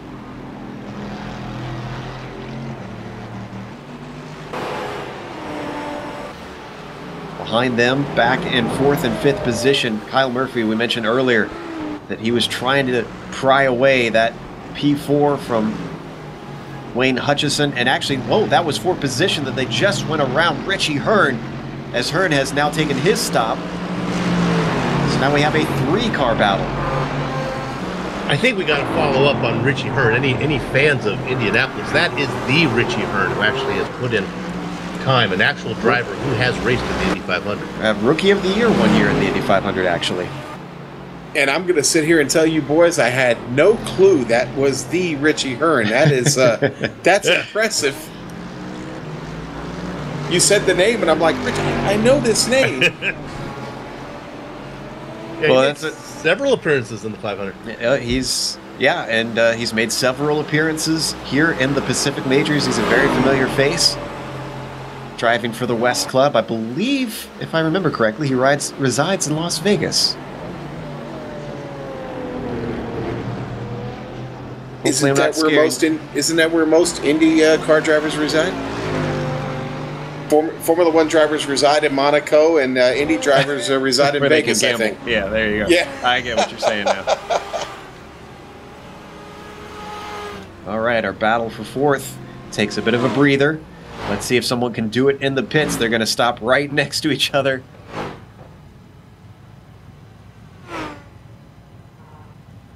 And hopefully I'm not weirding out Richie too much. It's just I have Wikipedia.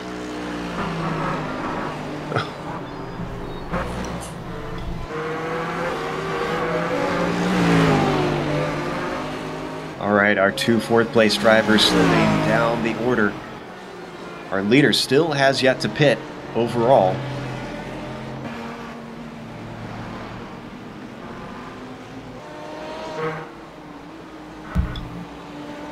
And we're seeing that little bit of calm start to erupt here in the race. Everybody just thinking about putting the laps in.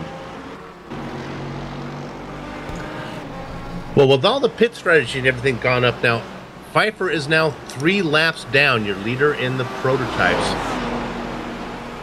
And actually, be a little more specific, it's probably more like 2.5 laps down. He was 5 laps down at one time when they started. Not quite at the halfway mark yet. Looks like the math is going to play out just about right. Oh, Mike does his homework. Now, our battle has returned here in the GT3 class. Wayne Hutchison in 8th now that they've pitted, but Kyle Murphy has gotten ahead of him. I'm sorry, Joe. Ray Partridge, off course, hits the wall hard. And that was on the front stretch. In fact, all the way down the front stretch. You're going to see here on the replay, goes a little bit wide. Almost catches it a couple times, but unfortunately, it was the wall that caught him in the end. And the Northwest driver is able to get it back going, but a lot slower now. And our overall leader has come in. That should hand it back to Bradley Haley now. Haley just working his way through the final chicane. Oh, but Bennett's taking his short stop now. Yeah, I think he's going to get out ahead of Haley. Haley just coming onto the main straight now. Oh, it's going to be close. Oh, it is a long way out. Here it is. It's going to be very close. Oh, he's starting to accelerate. They're going to be side by side, and Bradley's got it by a hair. Wow. Remember, though, this is Brian's short stop, so he still has to take one long stop to make it to the end, we believe. The pendulum will swing back the other way, but what can Brian do now that he is back within touch of Bradley? Maybe use a bit of that draft to save some fuel.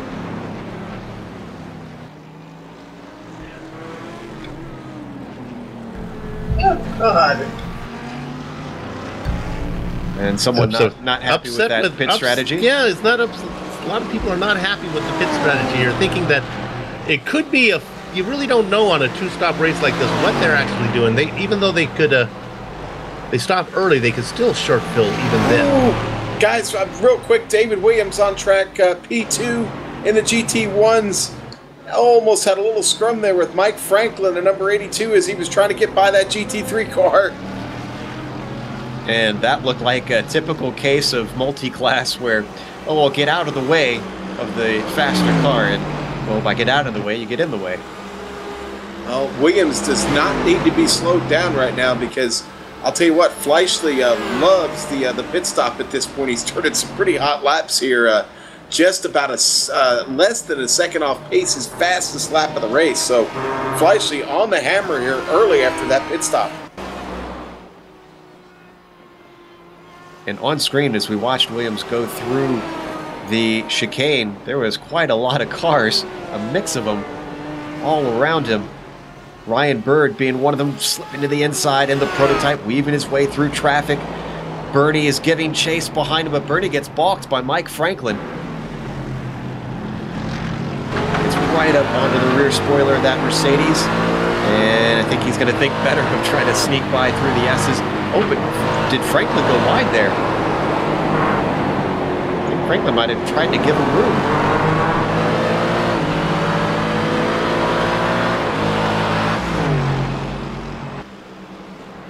Now, meanwhile, Smitty, who had an incident earlier on, I thought he was out of this race. He's in 9th overall. He's caught up to the back of Michael Dow, so Smitty has not given up.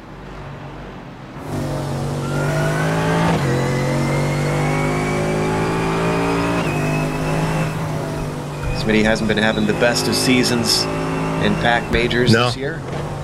But it's nice to be back. I haven't been following it as closely as I would have preferred, and saw Smitty down there in 20th position when I was looking at the overall points. Certainly not reflective of how he is speed-wise. Not a good indication there of what he can do. He did move up recently. He had a great run at Oxford, a fantastic battle at the end. He didn't win, but boy, was he ecstatic to be on the podium again. It had been a long time in this series for Smitty.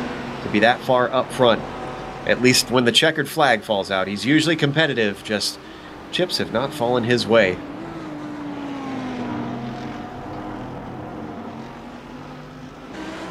Let's go quickly to Ryan Bird right now. He's running second overall in the prototypes, if I've got everything figured out what's going on. And right now he's running right behind David Williams, who is also running second in the GT1s. But what's up with Bird is the guy that's right behind him is Kyle Burney, has him in sight. And that's going to be a battle for position as Burney is beginning to run him down. So we'll watch this between Bird and Burney.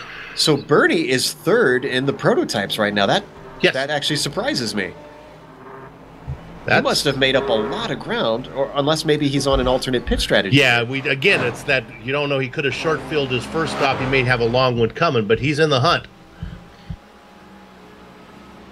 Yeah, I'm seeing 24 seconds for Burney's stop last time, so I think you're right. I think he may have taken a short stop on that first one.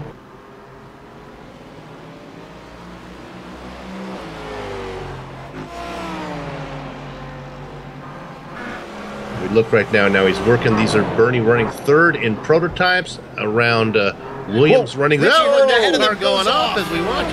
Richard Hearn. Richie.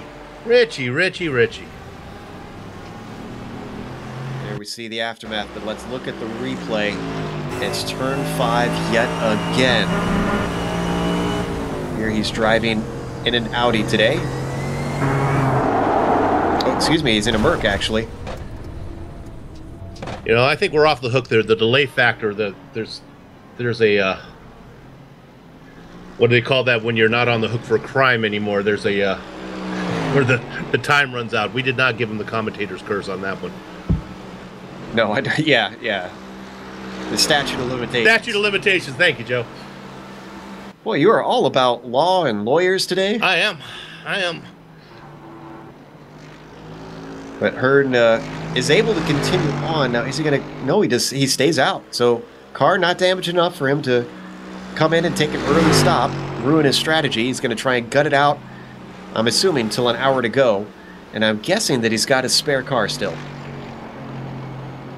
Personally, I'm a bit intimidated that he was an actual driver in the race that I just idolized all my time. So I'm going to say that there was obviously something wrong with the sim there that caused him to spin. Because...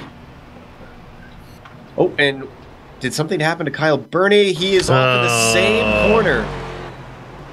All right, maybe that one qualifies as commentator's curse.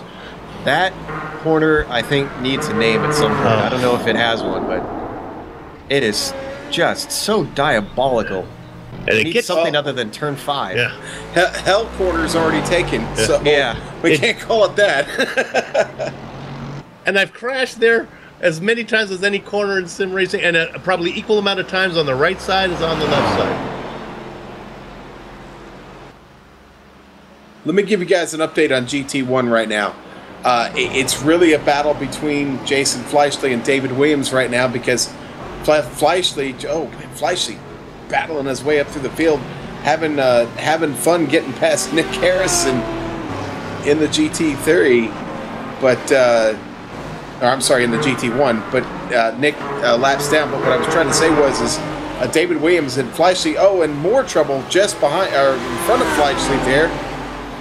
One of the DPs getting off course. Anyway, my point is that they're the only ones fighting for position right now. They're on the same lap. Rob Gall sitting back there a distant third. They have lapped him now. That was actually Nicholas Harrison we saw on screen that went off, not a DP.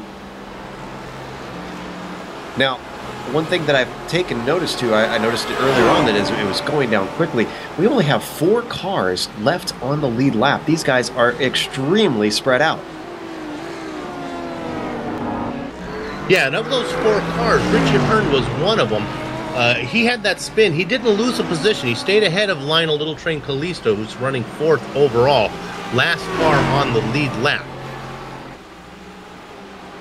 And why are there only 4 cars on the lead lap? Well, that's because Jason Fleischle... Well, actually, this is... I'm sorry, I got to reverse my thinking here. This is the only kind of event where actually there'll start to be more cars on the lead lap as we go along here. Because Yeah. pretty soon the GT1s are going to be getting themselves back up there. So Right. it's got down to 4. Soon it'll start to grow now as soon as Fleischle gets up there and these guys start Well, coming. he did. He just passed Bradley Haley, so he's working on getting another lap. There you go. 2 laps separate them now, and he's working on getting one of them back here. Just pulled off the pass on Haley, and now off to the races to work on the rest of the field. So that should officially put him 1 lap down, although he has just about 2 complete laps to try and make Right. up. And we are about at the halfway mark. Oh, help me if my math is wrong, but it says 1 minute and 1 hour and 14 to go. It's a 2.5-hour event, so Well, it's about 1 right. hour 1:16? 14 is elapsed. We've got 1:16 16 to go. Okay. So, but you are right. We are at the Close. halfway marker. So I'm guessing towards the end should get close to about 2 cars left on the lead lap at this rate, and then it's going to balloon. And it'll happen fast because not only will the GT1s get on the lead lap, but then the prototypes will also be getting on the lead lap. Problems for Stephen Paulison. This is in the GT3 class. He's 11th, and he had a problem in front of him as well. Did he make contact with Tom Dreiling? Boy, and then Dreiling getting back up on course does it right in front of a couple of cars. That was Nick Harrison and Kyle Burney, who just get by, and they both have to lock it up right there at the exit of the chicane. Ooh, yeah, those were very close days there. We see Bernie able to take avoiding action and continuing on in 19th. Now, Paulson lost a lot of time once again getting turned around. This strikes me as very strange that so many cars are taking forever to get turned around. And actually, no, I take it back. I think Paulson had so much damage. Oh, no, he did not go into the pits. Here we see him still out on track with another car off. Who's that? That's Partridge. This was once again turn 5, but Partridge did not hit anything. That Audi's able to continue.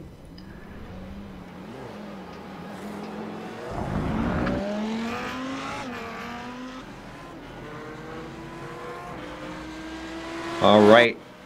Jason Fleischle takes another one. Michael Smith is now behind the first of the GT1s.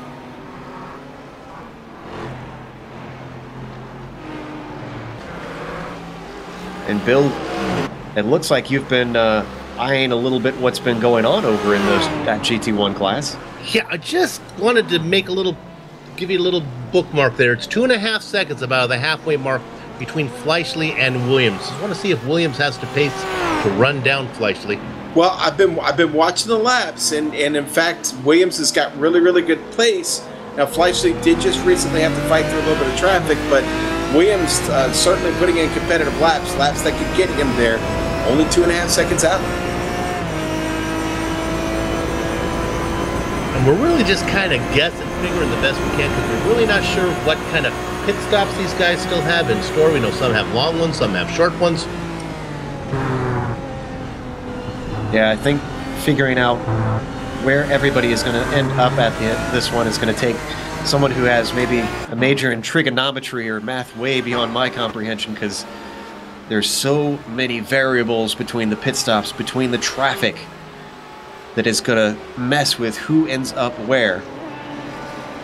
Well, I can tell you right now, I know Fleischle's going to need at least one more to get this done. He's only been back out on the track now for, I think, maybe 6 or 7 laps.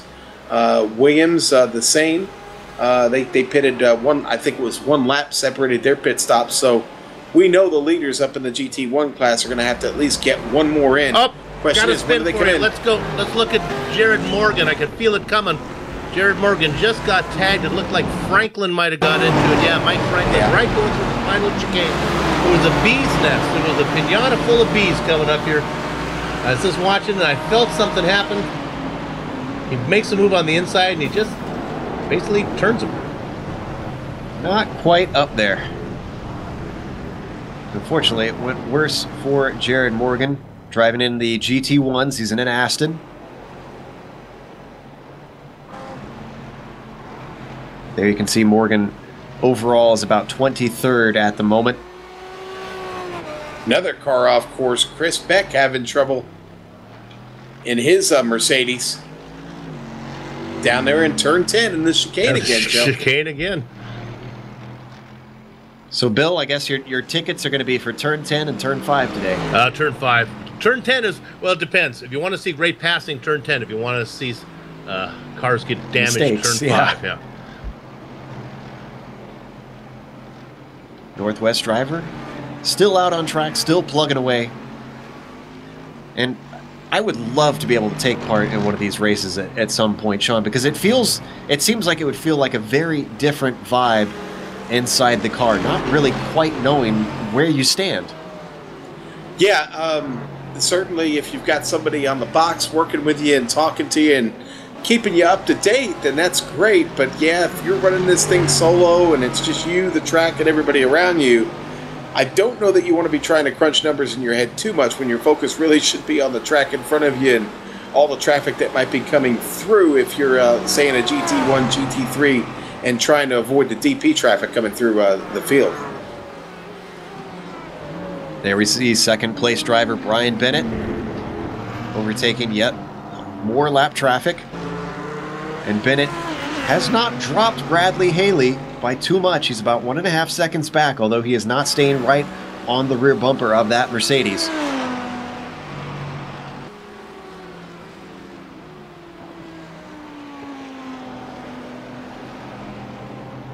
We're seeing, actually on screen we can see quite a bit of difference between Haley and Brian Bennett, with a huge accident in front of these guys going up to the S's. Oh, and David Williams is involved in that. Michael Smith as well. Christopher Sherburne. And it looks like it started with Williams and Smith. Yeah, it did. They made contact. And then also Christopher Sherburne really, I think, got the worst of that, Joe. That car is destroyed. Let's watch from onboard. Bradley Haley, our overall leader, he narrowly avoided that. Here we can see coming over the crest, up into turn 4, and smoke just starts to erupt. Wow, what good driving from Haley.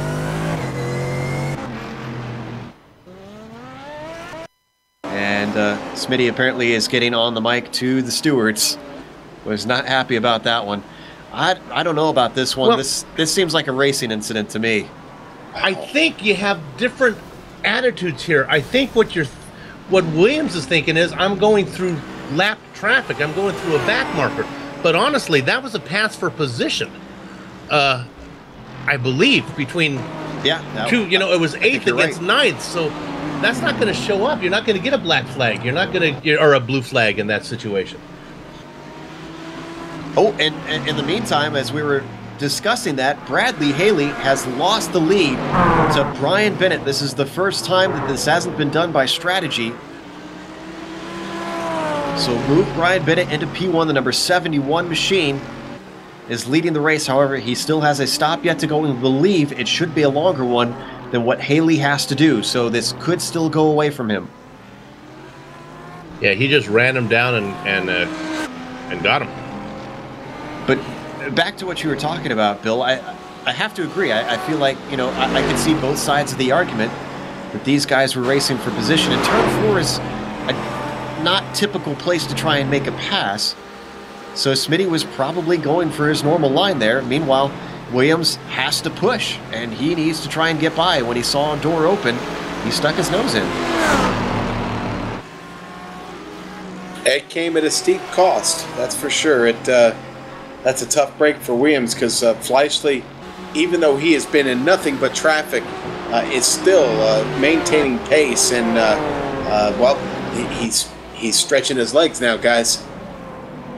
Fleischle currently 7th overall. Go ahead. Again, because of this mindset of this crazy format that they have, even though Williams is now out of the picture, let's say he was totally out of the picture, Fleischle is still a lap down with an hour to go. He's still got to fly. So there's no letting up for these guys in the prototypes. It's really fun.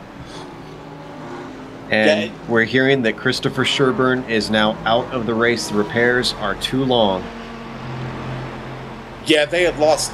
They had lost the motor on that Joe. When he hit, I could tell that thing went up into smoke immediately, and that's well, we know it's at least. I think it's like 30 to 40 minutes for that motor change.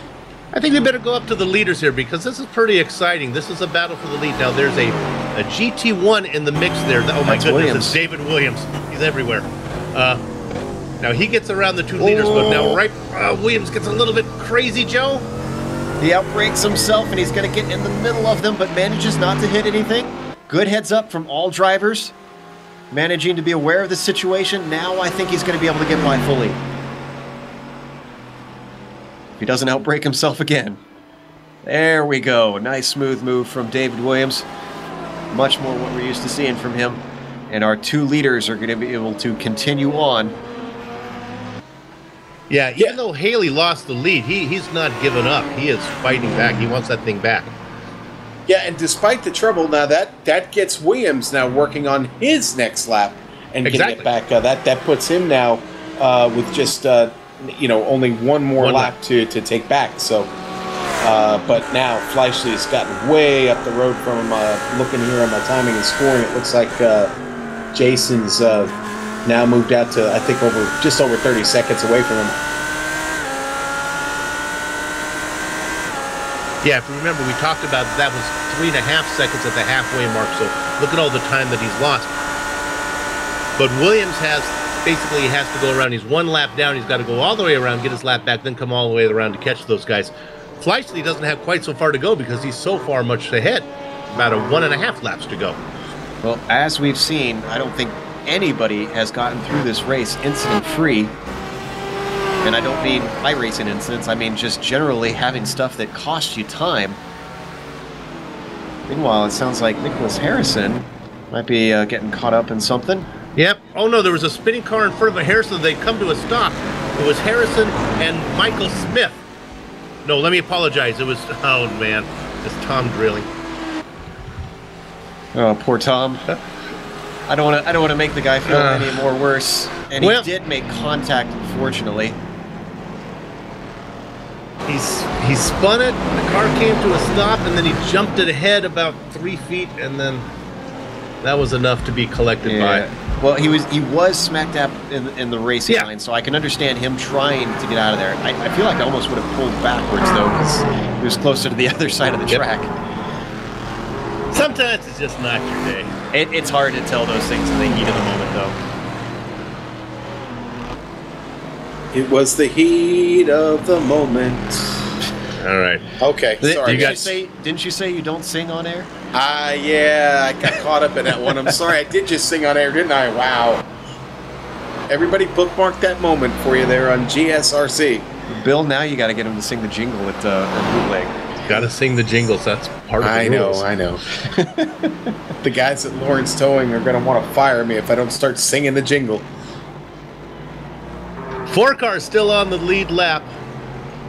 First car 1 lap down. Well, who do you think it might be? How about Jason Fleischley? 5th overall. Fleischley's just done it by staying on point. I'm going to be really honest with you. The focus seems to be there right now. And Fleischley has been really smooth in and out of traffic. Honestly, I think the big story for him is how he's worked with the traffic. It's been pretty flawless to this point. I certainly don't want to put the jinx on him, but that has been key for him. He has managed the traffic very, very well. As he's got Kyle Burney coming up behind him. Yeah, Bill, I'd say that Fleischley has been very Tinsley-esque today with the way he's been working his way through this race. Yeah, Robert Bob the Blade, he's called Bob the Blade Tinsley, notorious for getting through traffic. Tinsley as... Did I say Tinsley? Lacey, I had another Tinsley. I did not. All right, there's another $1 in the jar.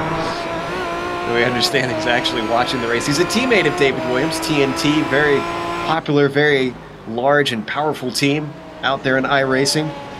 A lot of talent with them. Oh, we got a car off track up ahead of them. That's Paul Geringer. Manages to get back on without incident, without contact.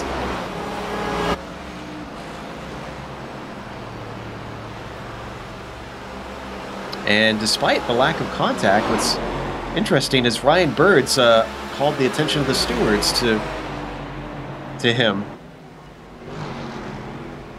I love that nickname, the Blade. It makes me wonder if he knows a guy maybe like named Ogie Oglethorpe or something like that.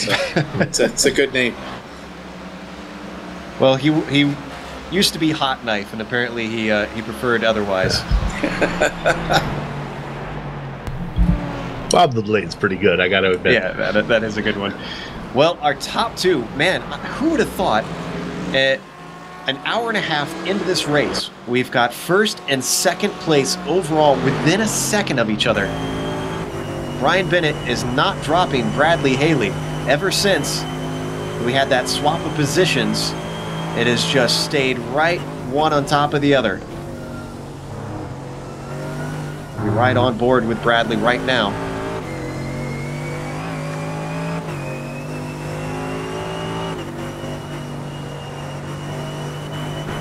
And it won't be long. There's just one car between them right now before they get to the prototype leader. We had some contact. William Fletcher, Chris Pence, and Ryan Bird down into turn 6. Oh, this is a big one. Yeah, 2 cars sent sailing off into the grass. Fletcher and Pence both go off into the grass. Here we're going to see it. This is coming out of turn 5. These are all 3 prototypes, 4 prototypes altogether. I'm not sure if this is all for position. And Bird making an ambitious move to the inside, kicks it all off. Yeah, that was actually no. I think that was Pence who did the dive bomb for the 3rd car back. No, that was Bird. And the red and yellow car, we're watching on board Bird right now. You're right, it was that. Sorry, Joe. You know, though, I don't think it's so much of a dive bomb. I think it was just that he was making a move. Pence was not aware that a move was being made on him. At the same time, he was making a move on Fletcher. And if you can follow all that, that's what erupted into an accident. Guys, Jason Fleischle just passed Richie Hearn. He's working on it. He's almost about to get back on that lap. Now he's still got a ways to go to catch Haley and Bennett, but still marching his way through the field is Jason Fleischle.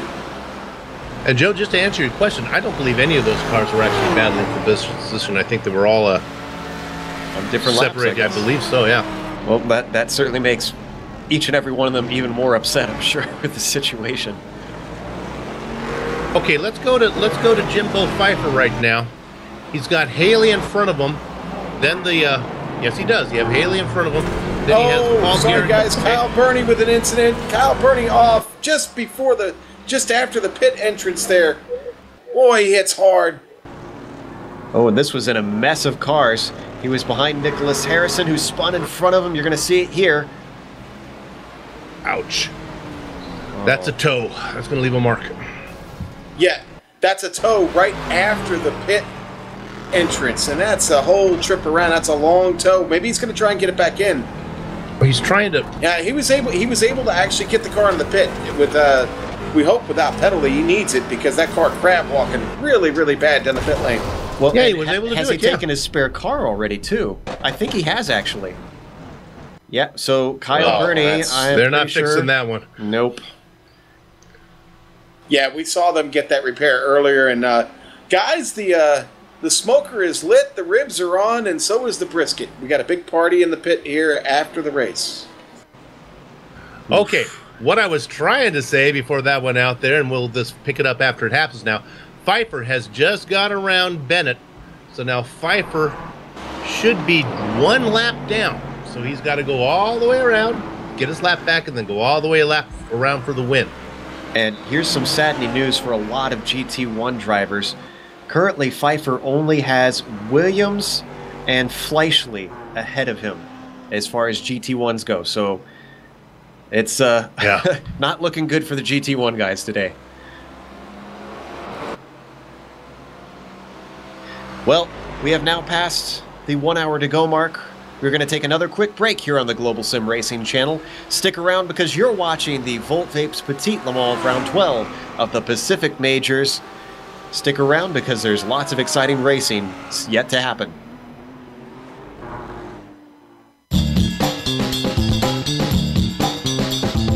Hi, my name is Donovan Johns. I'm the owner-operator of Volt Vapes here in Boise, Idaho.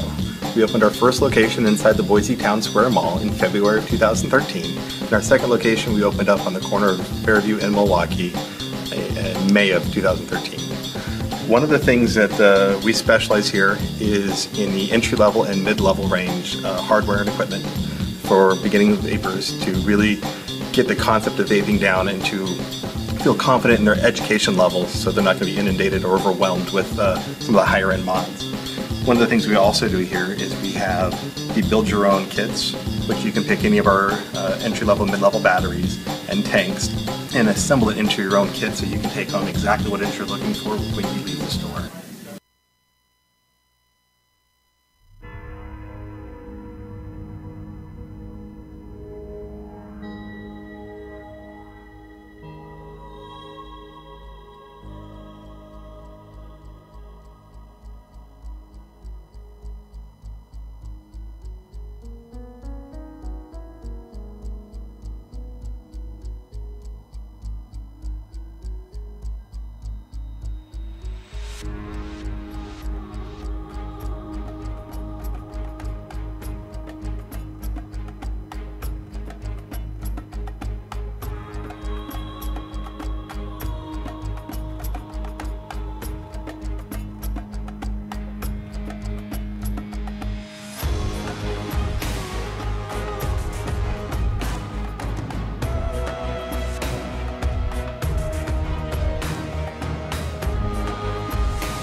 Welcome back to Road Atlanta here on the Global Sim Racing channel. You're watching the Volt Vapes Petit Le Mans. We've had a change of leader in the overall. Bradley Haley stays out while Brian Bennett pits, meaning Bradley Haley gets slotted up into P1.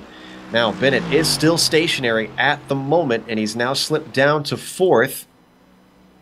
And he shouldn't lose any more positions with this pit stop because next up is Jason Fleischle, a lap down. Also, while we were gone, we weren't able to see it on screen, but Kalisto overtook Richie Hearn, so moved Kalisto up into 2nd position. At the time, it was for 3rd.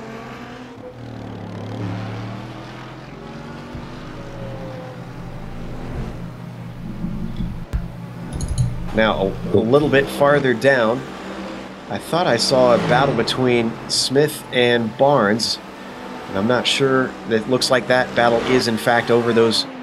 Oh, and those were not in the same class, excuse me.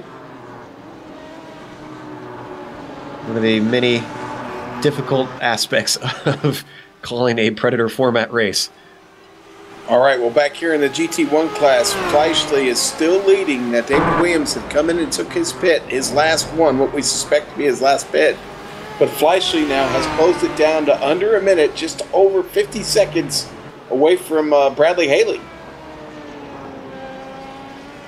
Slowly closing in, creeping forward. 52 minutes left on the clock here in this 2.5-hour race. And I was watching Fleischle as you were talking about that.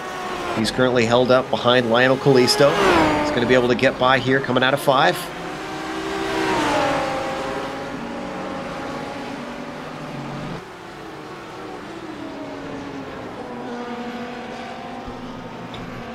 And you got to give some credit to David Williams because, let's see, he is the 3rd highest GT1 if I'm counting correctly. And after all the things that he's gone through, he has dealt with some chaos out on track.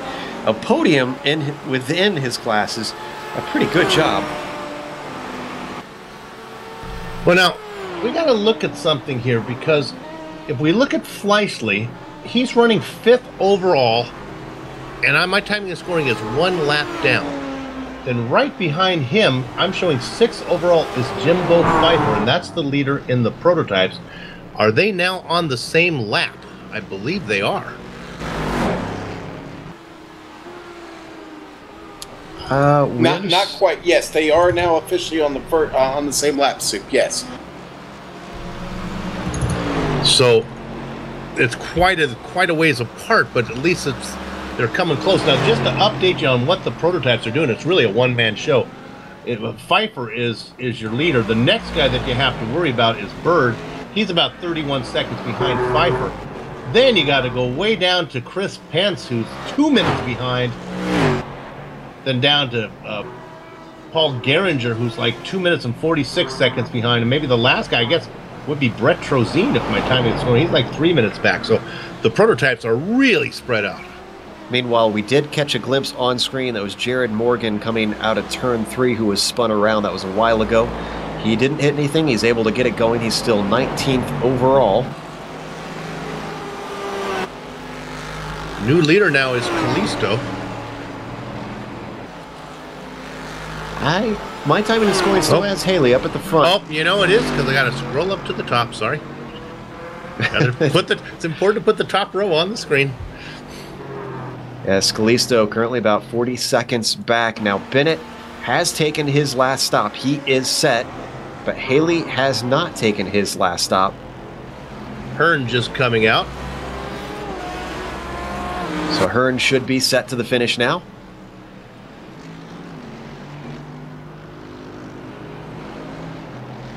And Hearn, thankfully for him, gets a bunch of clear track behind him when exiting that very scary pit. Now I'm seeing Jason Fleischle actually he's on the same lap as Brian Bennett if I'm seeing correctly. Yes, but he is. I believe Fleischle has only taken 1 stop. Yeah, so I think Fleischle, they need to make their stops. Now, interesting develop back here for P2 is David Williams, who has fallen back to 3rd in the GT1s, okay, is now tracing Brian Barnes, who's just about a second behind him. And David Williams right now coming down the hill, almost makes contact there with Michael Dow as he gets by him. That was a close moment for Williams. I was going to say, Dow was way out in the marbles. I'm amazed he kept it from getting into the grass outside of 12. Well, that slows down his assault on Barnes, definitely. Yeah, it's about a little over a second back from Brian at the moment. Still hasn't dropped too much on him. Now, Barnes still has to come in. They've only got 1 pit stop under their belt. But we do know Fleischle's still got to come in one more time. And Fleischle just got around Bennett, by the way, so now he's 3rd overall, but like we said, Bennett's made that final stop. Fleischle has not. Or has Haley or Callisto. We have a car off in front of them. That is William Fletcher. Actually, it was Aaron Stowe in the C6. I'm certain. I'm looking at Well, probably 2 ones. I'm looking at Stowe. Yeah, well, I'm so sorry. I was at looking at a different spin, same lap.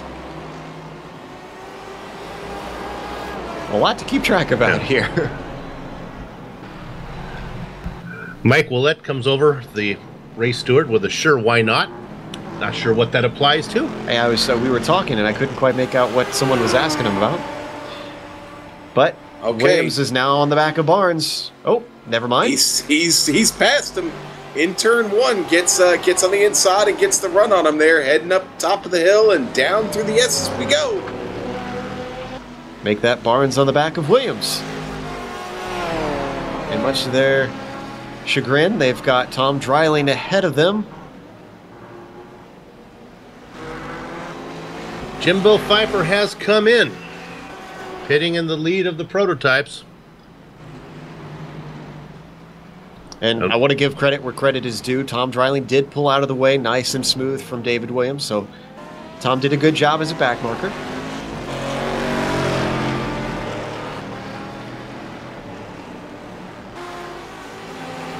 Williams is flying now. He's really putting down some good times here, Joe. And Pfeiffer is already out of his pit.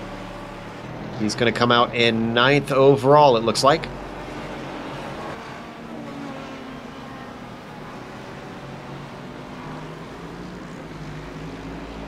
Now, with only 46 minutes left to go, I would assume we have maybe about 15-20 minutes left before Bradley Haley has to absolutely come in for his last stop, and then we'll really get an idea of where everybody stands.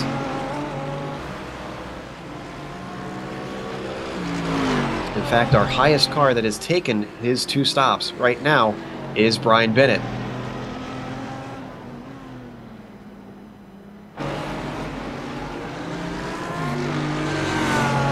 Now you see Bennett and Haley together on track as they were earlier, but there is a lap between them. Bennett having taken his 2nd stop. He's trying to get this back from Bradley Haley. He's going to smoothly move to the inside, down into the braking for the chicane. Haley not going to fight it, lets him go. And now Brian Bennett is back on the lead lap as we got a car off behind him. That's Ethan Moore. He's currently in 25th. Yeah, that's the GT1 of Ethan Moore off the track. Riding shotgun racing. They're back under power. Did it clean. Didn't get anybody's way there. And that was just the self-spin coming into 10. Sent the back around. Took his way through the grass a little bit and got it back on the gas. So let me understand this, because I'm just a touch confused, and so maybe the fans are as well. Am I correct in thinking that Brian Bennett is the leader of all the cars who have pitted, because Haley, Kalisto, and Fleischle still have to come in? Correct. Brian Bennett is the highest car to have taken both stops. Who can go the distance. Go the distance, Bill. Go the distance. Well, I didn't realize that I have this ability to give you this number, but the interval between Brian Bennett and Jimbo Pfeiffer is 1 minute and 9 seconds. That's about half a lap, right? No, that's a lot more than half a lap. That's nearly an entire lap, actually. Okay. So I'll be watching that interval now. I didn't realize I could do this with cars that were so... All right. A little bit I learned. 45 minutes to make up a minute. That's between a GT3 and a prototype. All right, Fleischle going to take over second, guys. Gets past Kalisto as he's coming out of the pit. Brian Bennett gets by too. Again, we want to reiterate that Fleischle has not taken his final stop of the race. So this can all change very soon. But there we see Lionel Kalisto coming out. Kalisto will be behind Bennett by about 10 seconds, it looks like. So it's not impossible to make up in these 43 minutes left, but it's going to be a tall ask for a little train. I got that. I can't take credit for that one. That's a Bill nickname. Any fans of Lionel Train? Gotta love little trains. Fleischle about 1 minute and 10 seconds ahead right now of Pfeiffer. And of course, Fleischle still has to make that stop. Yeah, but the good news for Fleischle is he's not going to need a full fuel load when he gets in there. And well, his last stop was a minute 13.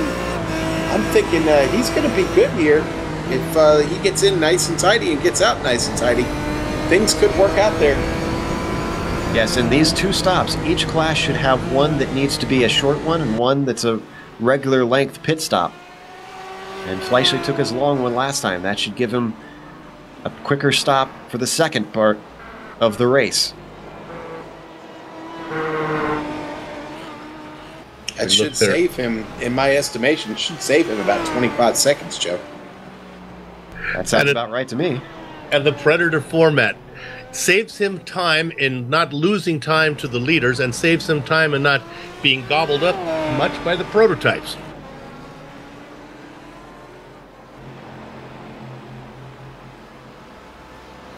And if you're watching and thinking that there's not a whole lot going on right now, this is the calm before the storm.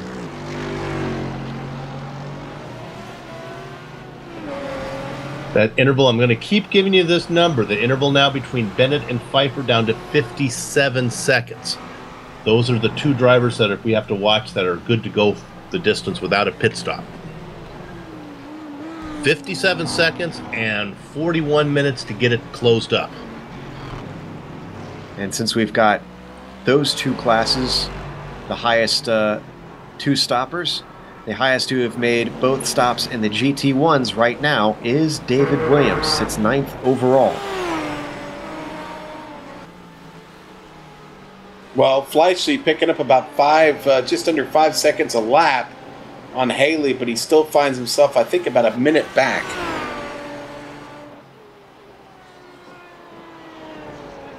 What he does have, he has about 16 seconds ahead of Bennett right now, because that's his battle for position. Of course, Bennett's in the GT3, so Fleischle's going to have to come in, make that stop, and then have enough time to run down Bennett. He'll surrender the position to Bennett, then he'll try to run him down and get it. And he's got to get it done before Pfeiffer gets there. Let's update our viewers who might be joining us partway through the race and have missed some of the action. We have a number of drivers who have dropped out. Carl Burke is out. Timothy Schultz has dropped out of the race. David Freeboth ran into trouble. Marcus Armstrong, Mark Redeker, Michael Lane, Blake Reynolds, Taft Baldwin, Christopher Sherburne, Kyle Burney, and I'm not sure if Tom Dreiling is going to be coming back out on track. I see him stationary in his pit stall. Tom's coming back. He's been in there for quite a while, though. Oh, and our overall leader is now in the pits. And as he's in the pits. Am I looking at Bennett, who has already passed him? Well, but remember, Bennett was a lap down. So Bennett has to go all the way around? All the way around. Oh. Well, let's get a move on, Brian. Oh, and I did some investigation. Tom Dreiling is in the pits for damage. He had contact with Ryan Bird, who is exiting the pits. And Bird is probably not going to be terribly happy about that because it looked like Tom swung all the way across his front.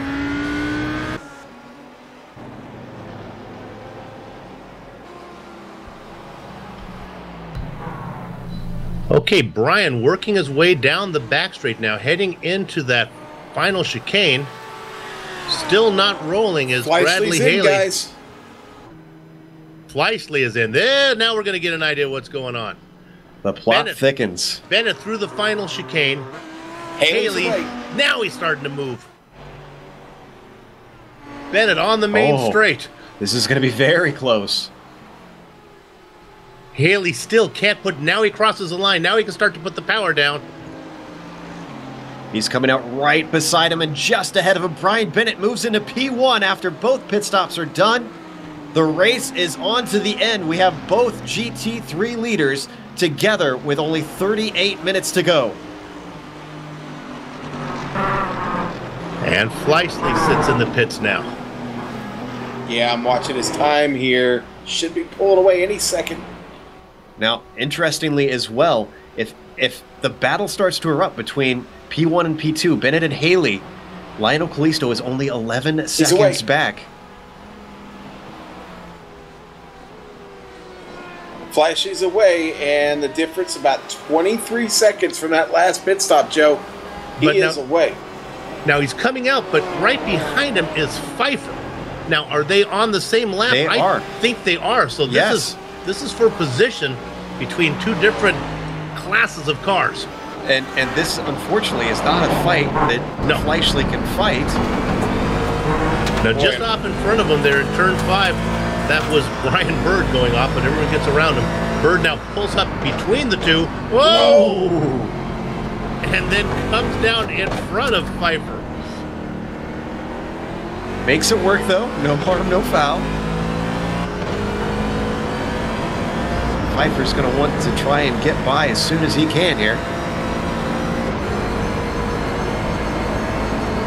Unless we have something major happening to our DP leader and our GT3 leaders. Well, I guess basically we should say to the DP leader, I don't think that we're going to see a GT1 win this thing, guys.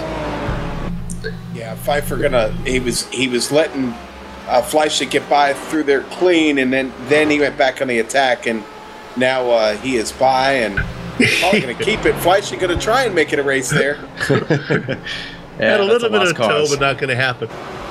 Now, how you really judge the success of this is not how close they finished at the end, but the mix of cards, how well they're shuffled up, and that's something that usually we do see. You can't, Mike Willett can't take into account what Jimbo Pfeiffer's doing out there right now. He's putting down some good lap times. So Pfeiffer now in third overall, Fleischle in second. So now it's all up to Pfeiffer to run down those two guys up in front. And Pfeiffer is still behind Ryan Bird. Now, Ryan Bird is 2 laps down, I'm seeing, from Pfeiffer. So this is not a battle for position. And Sean, we talked about it, how there were 4 cars on the lead lap. Well, now we got 9 cars on the lead lap, and that's only going to get bigger and bigger. Yes, sir, that's right. I'm keeping an eye on Fleischle. He is having to work around some traffic right now. Just got by Jared Morgan, who sits in 24th place. Fleischle hanging on to 5th. I still think a podium is possible for him. It's going to be tough. He's got Callisto about 25 seconds up the road from him, but the battle between Bennett and Haley quite a ways off in the distance, just under 40 seconds. Probably for a podium for Fleischle, he's going to have to get Callisto and then either Bennett or Haley. Because you got to figure Pfeiffer's going to be up there somewhere in a podium spot. Well, we've got some time, and hopefully before we see a battle erupt for P1 with Bennett and Haley being right on top of each other, let's take a chance to talk to our pole sitter, Kyle Burney, and see what happened with his race. Kyle, do you have a copy? This is Joe Peak with GSRC. Yep, I am here. Kyle, talk to us a little bit about how you felt your race when it looked like it was very trying times. Well, I've definitely had better, let's put it that way. When you started the race, we noticed that you had an incident coming through turn 3 and 4. Was that just cold tires? Yeah, it was just cold tires. It's kind of hit or miss. I've gone through there and not used the curbs and spun. I've gone through there and used the curbs and spun. Yet I've done both of them without spinning. So I was just trying to get through there. Just a little cold tires saved it. But I mean, if I lost a few positions, it does suck. But it was fine because there wasn't any damage, and I knew that I had the pace to catch back up. Now these Predator format races are typically pretty chaotic, so that's nothing new. But from above, we're curious what it's like down from your perspective on track. Did it feel more chaotic than normal, or do you think things were just about par? I'd have to go by far more chaotic than normal. You know, it's some people like it, some don't. As a driver, it's hard to try to make your passes and everything. In a prototype, it's hard here because everywhere that we make up our time on all the other classes are places you cannot pass, specifically in the S's. You know, during practice throughout the week, I'm able to go mid to low 14s on race pace. I didn't get into the 14s for any lap, even a high 14, until about 45, 46 laps in. It sounds like you put a lot of work in on it, and we're sad to see that it didn't pay off, that the pole didn't come to fruition with a win. Still, will you be back for Bathurst and the V8 Supercars next round? Yeah, I'll definitely be there. You know, I was definitely looking forward to this because obviously starting on pole, I had a lot of confidence coming in and really wanted to put on a good show. I had a good setup, but unfortunately, some of the self-spins were, I didn't have any practice in traffic and I didn't have enough wing on the car, and the rear end just snapped out on me. But yes, I will definitely be there for Bathurst. Hopefully a fun race there since I love that track. Well, thank you for coming to talk to us. That was Kyle Burney, pole sitter today. Not going to finish, but we have a battle for the lead on screen. Oh, and a big mistake from Bradley Haley. Manages to keep it out of the wall. The final chicane, they didn't make contact, Joe. Haley cranked it to the left to make sure he stayed off of Bennett. And you know what? Fair play to Bennett because he gave him just enough room and maybe about a foot more.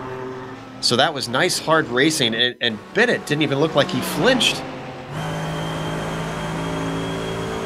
Well, this takes away one of the major battles for the lead. Still, traffic could bring this back together. There's only 3.5 seconds as we see the onboard view from Haley. Guys, don't look now, but Jason Fleischle is really burning down some hot laps here. After that pit stop, the car is fast. He just turned a 1:15.896. His best lap this race was a 1:15.827. So here we are at the end of the race.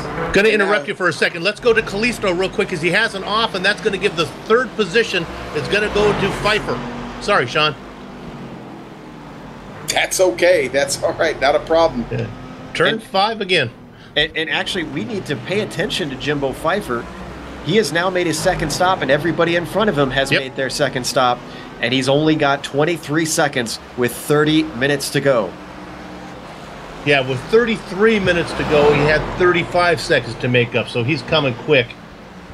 He's now sitting in third. And now we haven't really watched a whole lot of Pfeiffer as the car has an off ahead of him. That's Aaron Stowe who manages to get back on safely. But Pfeiffer, I mean, he inherited the lead, but ever since then, it seems like he's made good on it. Can't recall him being involved in really any major incidents. He's been smooth. But like Sean was saying now, what Fleischle still has a shot at a podium. He should be able to get Callisto. Okay, I've got good numbers for you here. At his current pace, he needs about 5 more laps, maybe 6 to catch Haley and Bennett, and we've got 30 minutes remaining right now. Be able to do that. Is this Fleischle you're talking about? Yeah, it's Fleischle, and just in front of him, Callisto got off as Fleischle was getting by. Callisto got off the track at the bottom of the hill, coming out of the S's.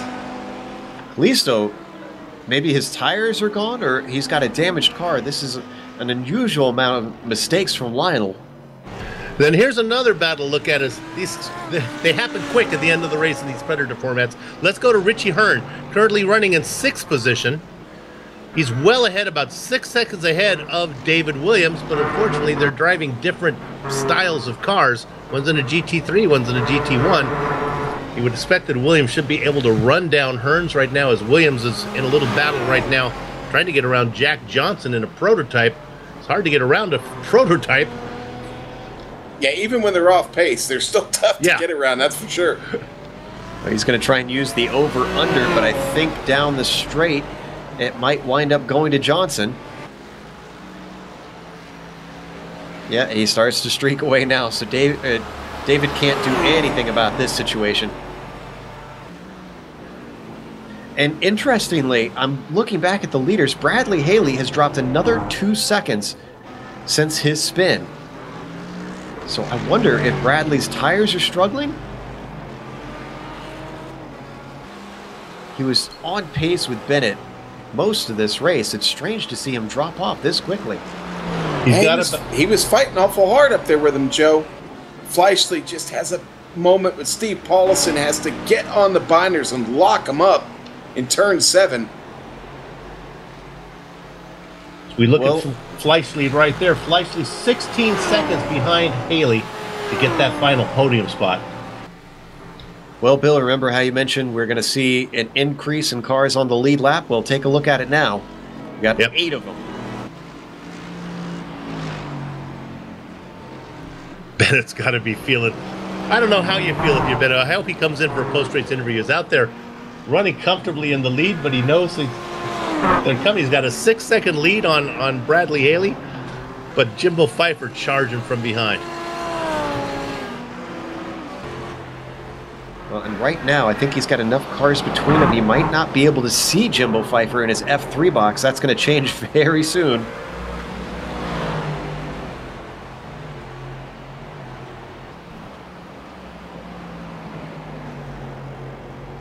And what about some of the other battles with cars behind Pfeiffer?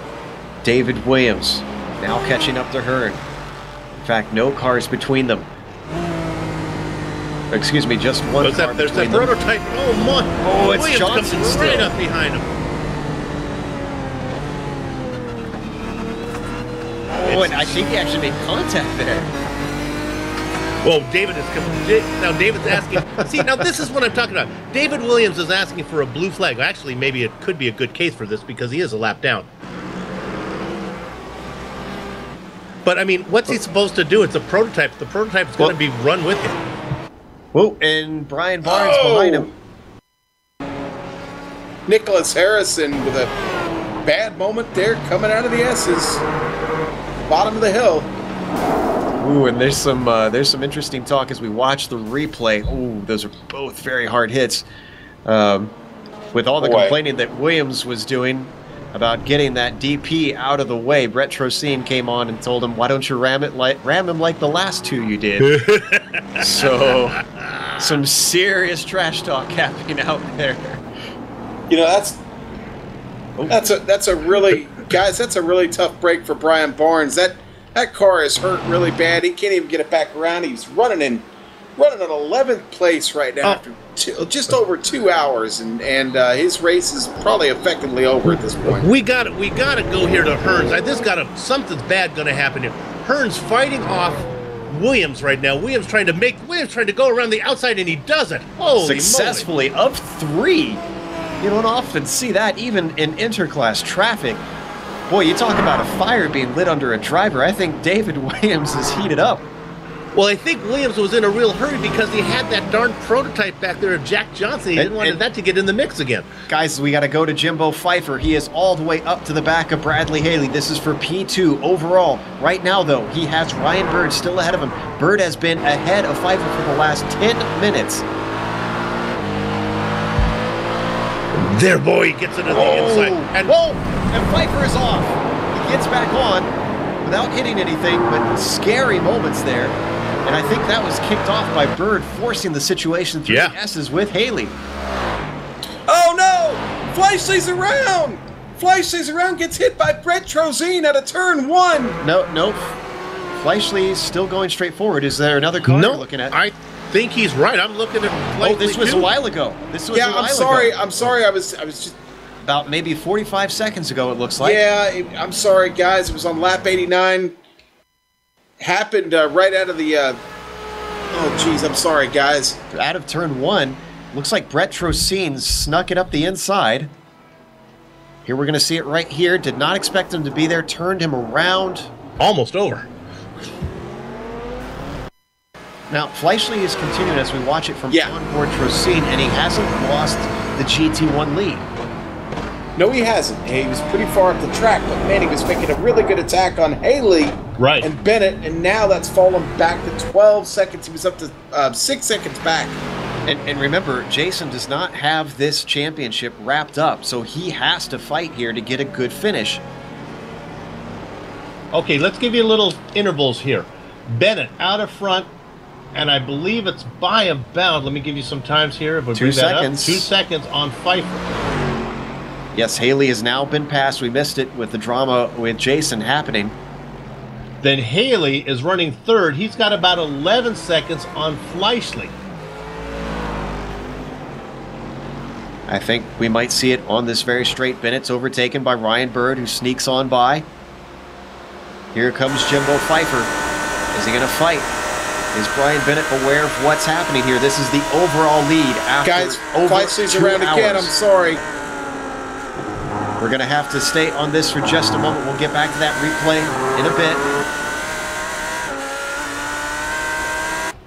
This is your pass for the overall leader. It's taken him, 2 hours and 8 minutes to get here. And there it goes. Easily down into turn one. Give Jimbo Pfeiffer the overall lead. Let's go back to Jason Fleischle, figure out what happened there. He was side by side with Trozine going into 6. For a second time. Although they did not make contact, it looks like this was an error by Fleischle, just started to lose it there. You can see in the replay. Now, what has this done with Williams? He's now still a ways back as we watch on board. It looks like the gap is about 25 seconds, if I'm reading it correctly. Yeah, the guy who's really happy to see all this is Bradley Haley, because he was going to fall into the clutches of Fleischle. I don't think that's going to happen now. Oh, but Haley makes contact. Oh, it is all going off. That was with Michael Smith. Nobody gets turned around, but out of 7, I saw a whole group of cars. Haley was at the back and just about got himself into trouble. Well, it's going to help. It's going to help Fleischle's podium chances, but still, with only 21 minutes remaining, Fleischle got a lot of work to do. Fallen base in 4th, gotten ahead of Kalisto now, but again, still a lot of work to do here. Time is running out. Bill, you think these guys are feeling the pressure a little bit? Oh, I do. And how about Mike Willett? How about a prototype in the lead? Then you got 2 GT3s. Then you got a GT1, another GT3, another GT1. And like we said, you can't take into account Jimbo Pfeiffer. He's the only prototype that's in the hunt. I mean, Ryan Bird's the next one down. He's running currently in 8th position. And actually, remember, Ryan Bird was about to get lapped by Jimbo Pfeiffer. That is the gap that Jimbo has put on these prototypes. That is impressive.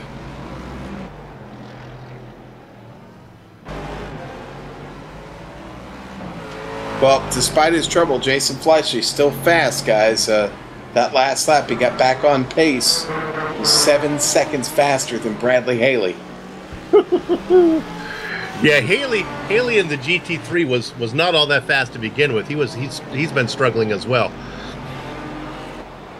Yeah, I think that fight he had with Bennett really took a lot out of the car. There we see Haley on screen. He's having a bit of conversation with Michael Smith. I think a bit of an apology going back and forth on that one. So another thing to watch out for now, there's some of this gets so exciting at the end. How about Kalisto and Williams? Kalisto running in 6th position, I believe, overall. No, 5th, I guess. Guys, Williams trying to get into the top 5. Go ahead, Sean. Another one down in the chicane in turn 10. Gary Nichols got off course just in front of Fleischle. Fleischle had time to react to it, and Nichols got off the track and was able to let him get by clean. But another one of those moments down there in turn 10. Well, and he got helped around. Brett Trocine gave him a good thunk in the trunk.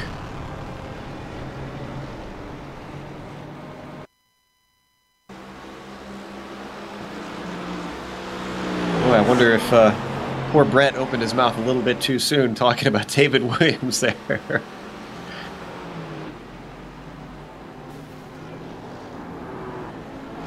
Yeah, that's going to cause some damage to both vehicles for sure.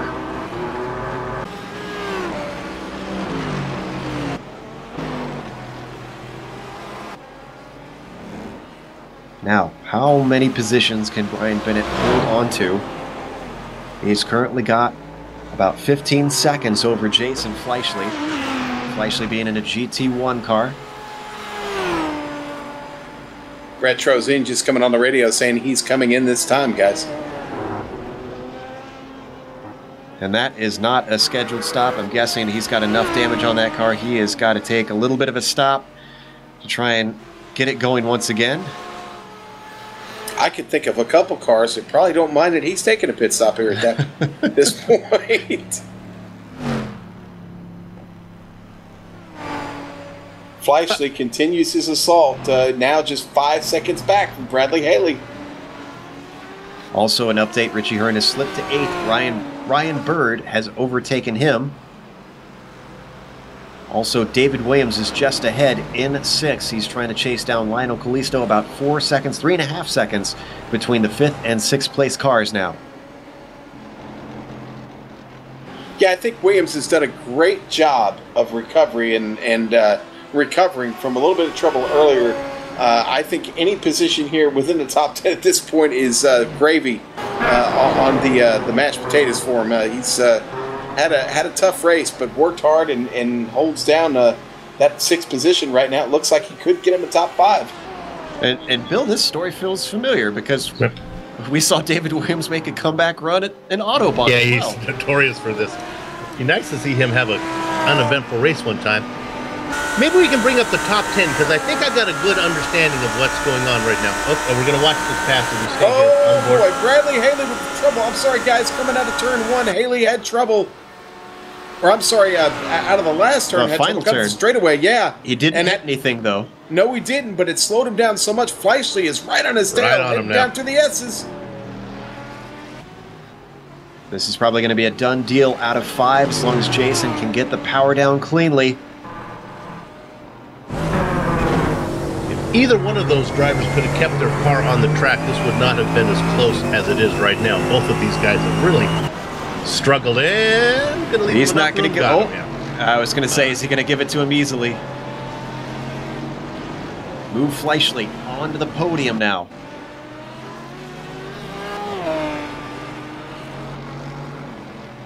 Bennett, 10 seconds up the track from Jason Fleischle, with guys, what I'm thinking is about 14 laps left to go.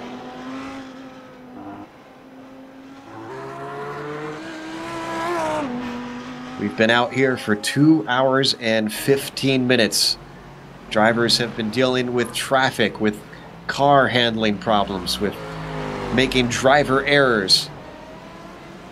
With And the chicane in turn 10. Yeah. Still, we have 31 cars out on track running. 32, actually, I believe. Yes, 32 cars.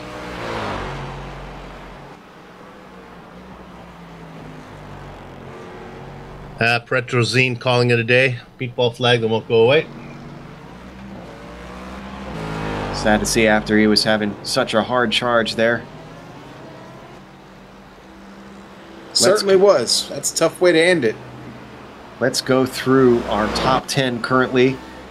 Hopefully this won't change as we walk our way down. Jimbo Pfeiffer, your current leader, 15 minutes to go. Brian Bennett behind him. He is in a GT3 car. Jason Fleischle in GT1. So there's your 3 different classes in the top 3 currently.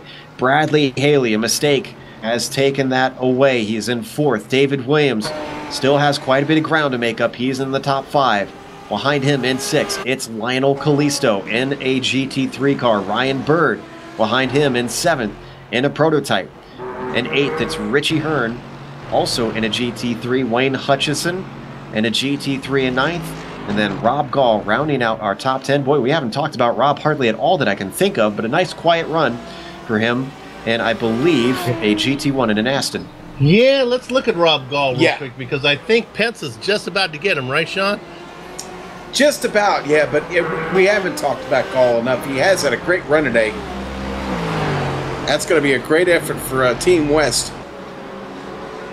Gall trying to hang on to that final 10th spot there, but right behind him in a GT1 car is Chris Pence. Oh no, it's not. It's a Daytona prototype. It's a prototype. Yeah, that's Look at that. the Yeah. prototype of Pence. Yep. That's going to make it even easier, isn't it? Yeah, he's going to get him on this straight right here. But they have to get through turn 10. Yeah, and a number of cars have lost it, trying to go side by side through there.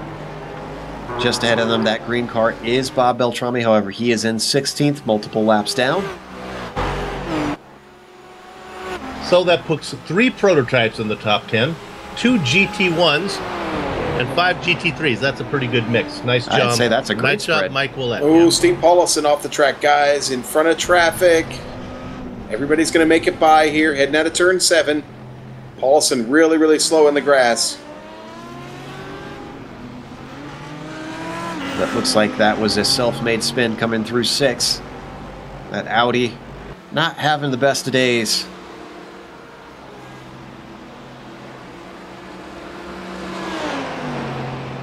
Ooh, Fleischle has reeled in Bennett. It's 2 seconds with a lot of traffic in between.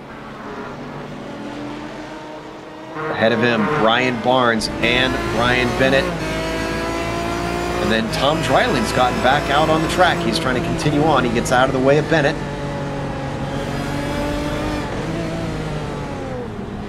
He's going to pull way over off to the left of the course and let all of these guys through nicely.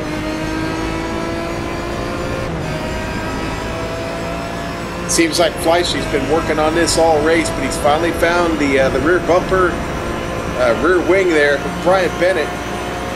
Barnes looking to the inside as they head down into 10. Oh, and there's some lap traffic trying to work his way. That's Barnes trying to get past Bennett. He does so successfully. Here comes Fleischle up and over the hill.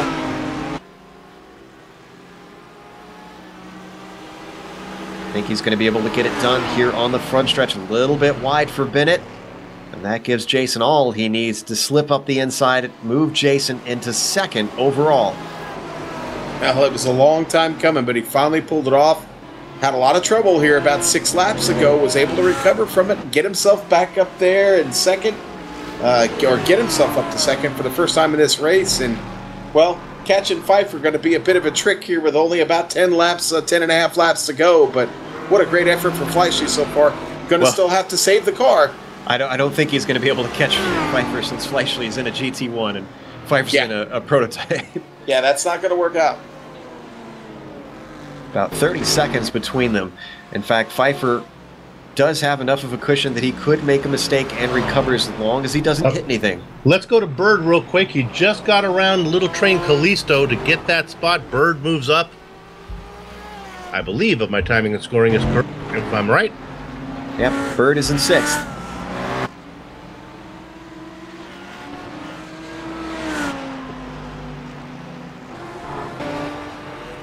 All right, getting very close to only 10 minutes to go left in this 2.5-hour race. There we see Ryan Bird and his prototype working up towards 7.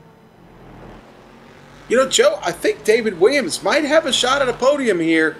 Got a little work to do and got some traffic in front of him to get through, but boy, the gap is closing. He's about 12 seconds out of Haley right now, and, well, 20 seconds out of Brian Bennett, so I don't know if he's going to, there's enough time left, but he is faster. About 3 seconds faster than Bennett. Ooh, that's going to be extremely tight if my math is correct, actually. Yeah. Just think how well Williams would have done if he didn't spin the car 2 or 3 times and have a stop-and-go penalty. Yeah, he's still out there battling, though, with lap traffic. And Nick Hunt really slowing him down right now. And that's a prototype, so he shouldn't be faster than Nick right now. Nick, however, has gotten on the radio. He's going to let him through. Oh, or is he? Will we ride on board Williams? There we go. Let's go to 8th position real quick. Am I correct in thinking that we have a little battle here? Is this Pence being ran down by a well, maybe not. Maybe a timing and scoring is wrong. Sorry, guys. Pence currently is in 9th, actually. He does have Rob Gall behind him. However, Gall is in a GT1 car, so he's not going to be able to chase him down. In fact, we watched the pass, I believe, Pence on Gall.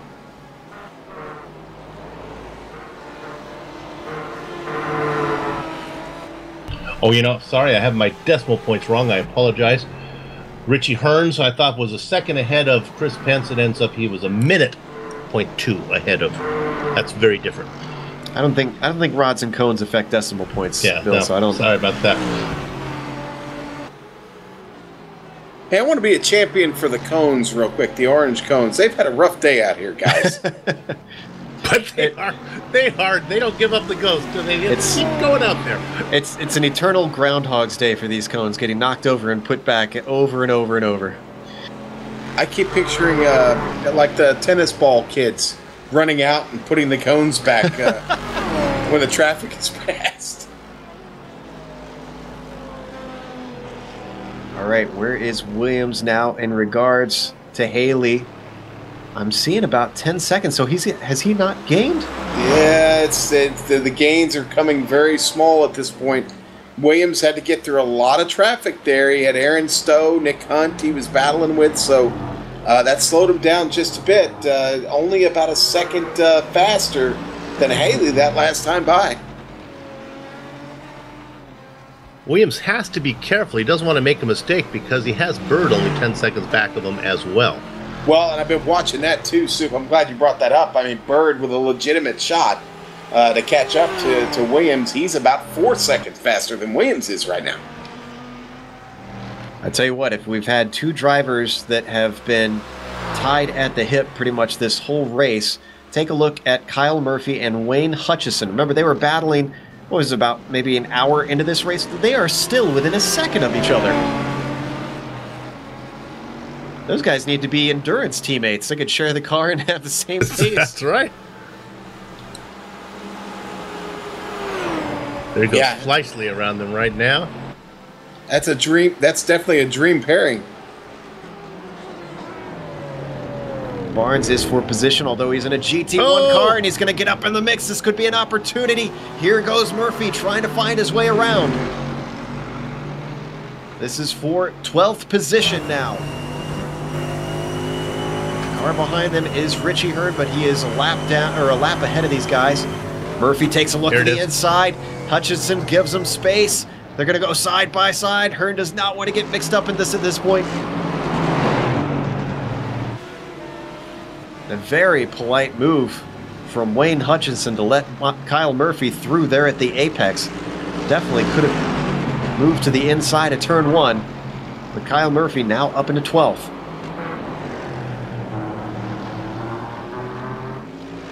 Oh, and something must have happened to Bradley Haley. The gap between Williams and Haley is 3 seconds. I think David Williams is what happened to Haley. Yeah, no, it is exactly. I'm watching this battle. Williams is on it. That last lap, a 1:16.529. Bradley Haley, a 1:19.977. So he's closing in quick. Got it under 3 seconds now, and got a little bit of time to get it done. About 5.5 laps left to go, Joe. I wonder if Haley's been struggling with a little GT1 traffic, because Morgan was ahead of him through the S's. And now he's starting to pull away, but he wasn't pulling away very quickly, that's for sure.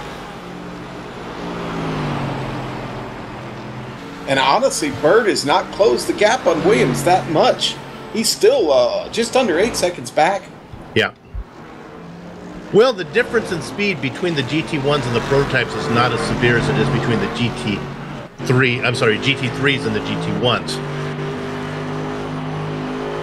So Williams is going to make up time faster on Haley than the prototype driver. Here he comes. Yeah, we're riding on the gearbox of Haley, and we can now see David Williams creeping closer and closer. Flash lights at him, David. Flash lights at him. We haven't really seen that this race. Here it comes. Oh, they got Tom out there in front of them. Catching Tom in a good spot here. Maybe not. Yeah, that's how you do it. Yep. Tom got on the brakes. Oh, but look at this. Gets chopped off at the nose. Williams tried to take a look, and Haley said, nope, you're not going to be able to make a dive. You got to make it legit. Michael Dow and Jared Morgan up there now. Oh, but he gets it done. Yeah, no holding him back on the straight. David Williams now moves himself into 4th overall. Selfishly, I'd hoped they'd make it to 10 together, but oh well. Well, Sean, what this does do, though, we were trying to track the time from Bird to Williams, but what probably maybe more significant would be the time from Bird to Haley. Well, yeah, and Bird is back on it again. He's Oh, David Williams is in. Oh, Williams David is Williams in. is in. Did he stop too early with his initial black flag? Oh boy! Wow. 3 minutes from the end. That has got to be heart-wrenching, and he has to have known this for quite a while. Wait a minute, watching is he in a his Toyota? fuel. No, that's an Aston. Okay. Sorry, guys.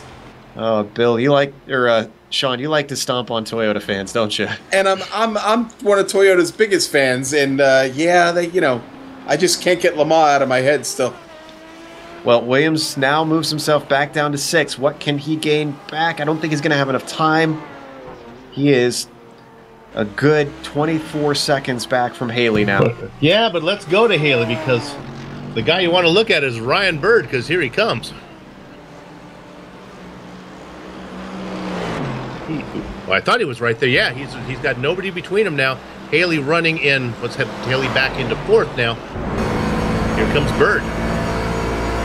Now, we need to remind the audience that this is the very first Pacific Majors race for Bradley Haley, and he's coming in at the deep end with one of the hardest formats I think they have.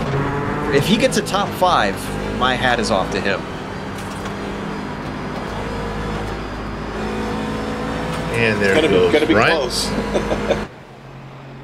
David Williams is going to catch him. I mean, we're down. Well, just we're a down couple to minutes left. 2 minutes. Yeah. That would have to be frustrating to be passed by Williams twice.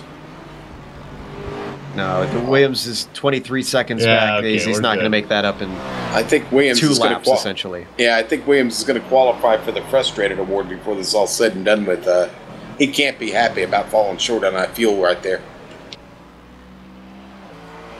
I'm guessing, as we've got 2 to go, that he tried to push that black flag as far as iRacing would allow. Nobody on the box, Joe. Nobody on the box.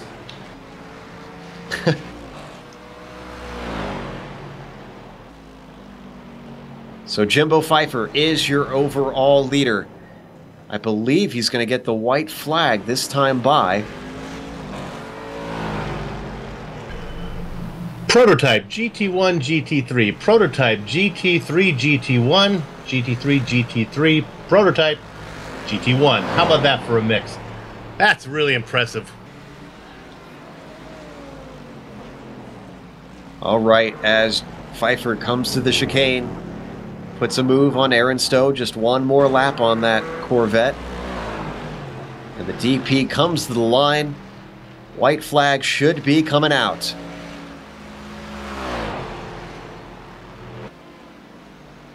Pfeiffer has been a major player here in the Pacific Majors for a couple seasons now. Looked at the championship 2 seasons ago, down to the last couple rounds, couldn't quite take it. Pfeiffer's strong on the ovals, clearly strong on the roadside, and after 2.5 hours around Road America, dodging traffic, trying to make good. He was even off in the grass in the S's. Not often that you can come away from that one.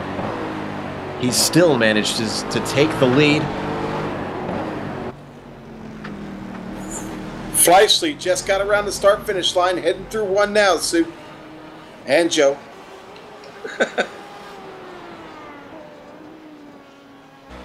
David Williams, his day has not gone much better. He got into the back of Jack Johnson a little bit, just the slightest of contact. However, the day belongs to Jimbo Pfeiffer as he comes around the chicane the final time. Up and over the hill, he can now see the finish. Jimbo Pfeiffer is going to win today for the Volt Vapes Petit Le Mans. Second place, Fleischle is out of turn 7. Working on the back half of this course now, trying to hold down second. And I think Jason has got this one solid, 24 seconds over Brian Bennett. In fact, Jason's waiting patiently behind Rob Gall. He's not even going to try and attempt to lap him. Not going to risk the car. Well, Jason, if I recall, has won 2 so far this season. He's not going to notch another one in, but he's going to get another podium. Jason Fleischle is going to be second here at Petit Le Mans. Yeah, and the Red Bull GT1, that Aston was a hard car to beat today. He had great pace all day. We talked about it a couple times, Joe, and it really paid off for him. Brian Bennett working his way through that final chicane now, Joe, coming around the final corner, going to cross the finish line. Going to be third in the GT3. What a great job by Brian Bennett. Oh, and is this this is Bird. Here we go. From Hello. Bird almost got him, but it went to Bennett at the line.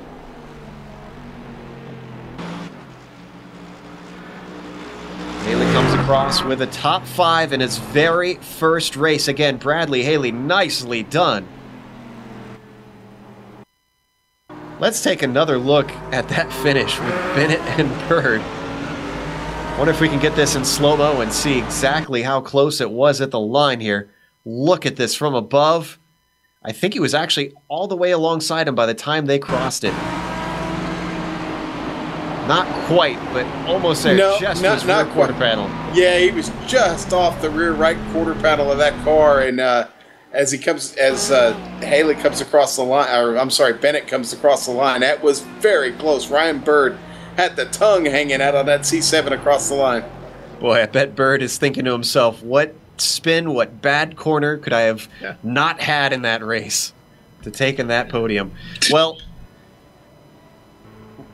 I believe that should be all the cars across the line at this point, or at least nearly all the cars across the line. So let's go to break here after 2.5 hours of racing. We'll come back with the unofficial results. We're also going to have driver interviews. On screen, you're going to see the upcoming races here on the Global Sim Racing channel, so don't go away.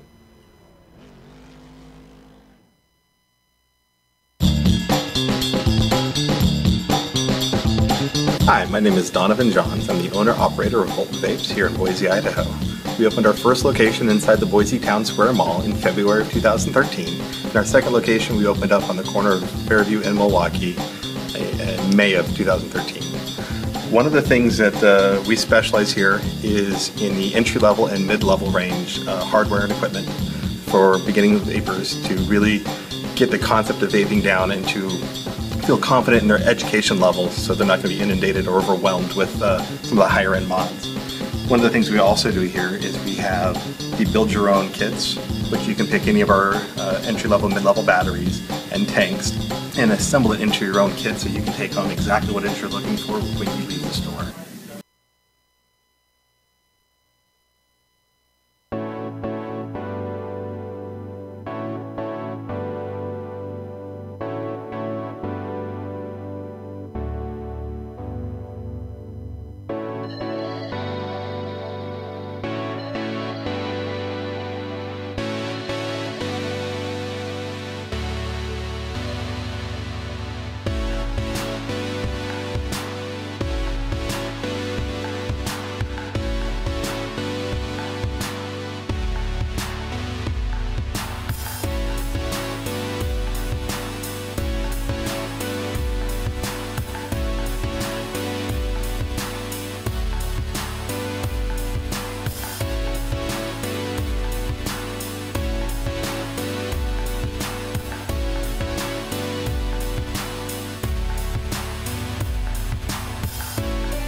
Welcome back to Road Atlanta. We just watched the Volt Vapes Petit Le Mans here in the Pacific Majors, and boy, the Global Sim Racing channel caught an exciting race once again with the Predator format that they continue to bring back and the lightest with. Jimbo Pfeiffer, however, was the one that came out on top. He was in a prototype tonight. Then behind him, it was Jason Fleischle in a GT1 who came home in second. Jason certainly seems to have got a handle on this Predator format himself, having finished either in first or very high up multiple times. Brian Bennett, he takes home third place in the GT3, but only barely over Ryan Bird, who raced him to the line. Ryan in a prototype coming home in fourth. Bradley Haley, very first race, manages a top 5 in the GT3. Very good job by him. David Williams, a black flag, some incidents and various things set him back along the way. Still, he managed to recover to a 6th place with a GT1 car. Lionel Callisto and the GT3s in 7th. Richie Hearn also in GT3. He finished 8th. Chris Pence in a prototype in 9th. And rounding out the top 10 is Rob Gall in a GT1. Bill? Don't know how you could shuffle the deck any better than this. 11th position in a GT1. That's Brian Barnes. Then you have a prototype, Paul Geringer in that one in 12th position. 13th and 14th go to a couple of GT3s. That's Kyle Murphy and Wayne Hutchinson. Then back to a GT1, Michael Thompson, Jared Morgan in 16th position. Michael Dow out there in a GT3 machine. Then a prototype of Jack Johnson. 19th and 20th go to Michael Smith in a GT3. And rounding out the top 20 is Ethan Moore in a GT1. All right, guys, and let me get 21st place here. That's going to be Mike Franklin today in the GT3. Steve Paulison, GT3, finishes 22nd. Nick Hunt in the prototype. We talked about him several times today. He finishes 23rd. Aaron Stowe in the GT1, 24th. William Fletcher in the DP, 25th. Ray Fournier, GT3, he'll finish 26th. Another GT3 there, Gary Nichols, 27th. GT1 of Bob Beltrami, 28th. And the DP of Mark Herzog going to finish 29th. And rounding out the top 30, Chris Beck in the GT3. Now we get into cars that had some serious problems throughout the day. Tom Dreiling in 31st. Brett Trocine retired at the end with 32nd. Nicholas Harrison in 33rd with Ray Partridge in 34th. Kyle Burney 35th. It was a sad day for Kyle after starting on the pole. It looked like a whole lot of promise, him finishing way down the order. Christopher Sherburne comes home in 36th, another driver who should have been much farther up. Taft Baldwin in 37th. Blake Reynolds finishes in the 38th position, followed by Mark Redeker in 39th and Michael Lane in 40th. Marcus Armstrong in 41st. David Freeboth in 42nd. Timothy Schultz finishes in 43rd, and Carl Burke rounds out our field 44th. Mike Willett, of course, was the steward, though he signed in as a driver. So, with that said, let's go to our interviews. And I'm trying to see, I do not see Jimbo Pfeiffer ready to talk to us yet. So let's see if we can get anybody else from our podium. Let's go to our third place finisher, Brian Bennett, and talk to him about that race because, boy, that had to be really tense at the end. Brian, were you sweating when you came to the line? Brian Bennett, you got a copy? Looks like we might not have Brian Bennett with us quite yet. Ah, there we go. All right. I have a equipment change, and I found I'm pushing the wrong button. Was I sweating? I was. I noticed that after the race was over. Yeah, my back is sweating, stuck to the chair right now. I'm good to go. Well, it was extremely close for that podium finish there at the end with Ryan Bird. But other than that, you and newcomer Haley had quite a battle up at the front. Tell us about that. Were you surprised to see him up to pace that quickly? Well, I'd seen his times in practice, and being an inquisitive man, I did take a look at his I rating and such to see how he races, and he's pretty successful. He's fairly new to the service, but yeah, he was racing well. I was happy just to follow him. I had two incidents, 2 laps in a row with the same Corvette, unfortunately, and then I lost some time because of that. Eventually, I had some damage, but fixed the car up and had to ride the last 2 stints clean, but was able to do so and took her home. I think he made a mistake, honestly, in the pits. He must have taken too much fuel at the end. He must have had way too much fuel. And speaking of taking fuel and having to work strategy out and things like that, did you have anybody up on top of the box keeping you abreast of where the other class leaders were, or were you by yourself there in the cockpit? No, I'm by myself. I I was hoping, that Jimbo had another, and all in good sport, of course, because he's my teammate in other series. But I was hoping he had another pit stop to go because he was laying waste to the field, I believe. But no, my wife, I had her come over and set up my second pit stop for me because I wasn't ready for that pit strategy that I had to switch to after taking damage. So my pit Tootsie took good care of me. Fantastic. And if anybody laughs at that, I've employed that myself. I have had my wife figure out pit strategy and do things like that for me in the past. So that's not uncommon. Sometimes you have to use your better half. Well, nice job, Brian. You finished on the podium. Wasn't a win, but in a GT3 car, certainly not a mean feat. No, I'm pretty satisfied. I've worked hard, contended, but never put it together. And I'd like to thank, of course, Mike Willett for putting together the series. He obviously nailed it this time. I believe it may be the first time we've had one of each class on the podium. And then, of course, Alliance Racing, we all, may not run the same tunes, but we do practice and share information. Anyway, congratulations to Jimbo and Jason Fleischle, and it was a good race. Oh, it was a great race from our perspective. That was Brian Bennett, third place finisher here today at the Volt Vapes Petit Le Mans. Next up, we are going to talk to Jason Fleischle. He finished second overall, and I believe Sean is going to be interviewing him. Jason Pop Fleischle. Hello, buddy. Man, that was a lot of work, wasn't it? That was the most intense Predator of doing them for the last 2 years in this series. That was the most intense one by far. And traffic was the issue today for sure, but it seemed like you were fighting it most of the day. But you had great pace throughout the race. How were you able to do it? Oh, the pace, man, it's just a lot of laps, a lot of private tests on this one too, and it's just Road Atlanta is so technical. It's just so technical, and it really just takes hundreds of laps to learn it, and then it takes another hundreds of laps to find another second here or another second there, and been road racing Road Atlanta for the last 3 years since I've been on iRacing service. Probably that track more so than most, and it's just so technical. That's why it really separates the drivers from the guys still learning. And I'm going to guess that any of the oval guys, the oval specialists, really had a trouble here today. You talk about this track being so technical. Something I'm really curious about, though, we had to switch servers at last moment there as we're getting ready to go to race time. Did that affect the start of the race, you think, the fact that there was less rubber on the track that you guys had put on through the 2 hours of practice leading up to that?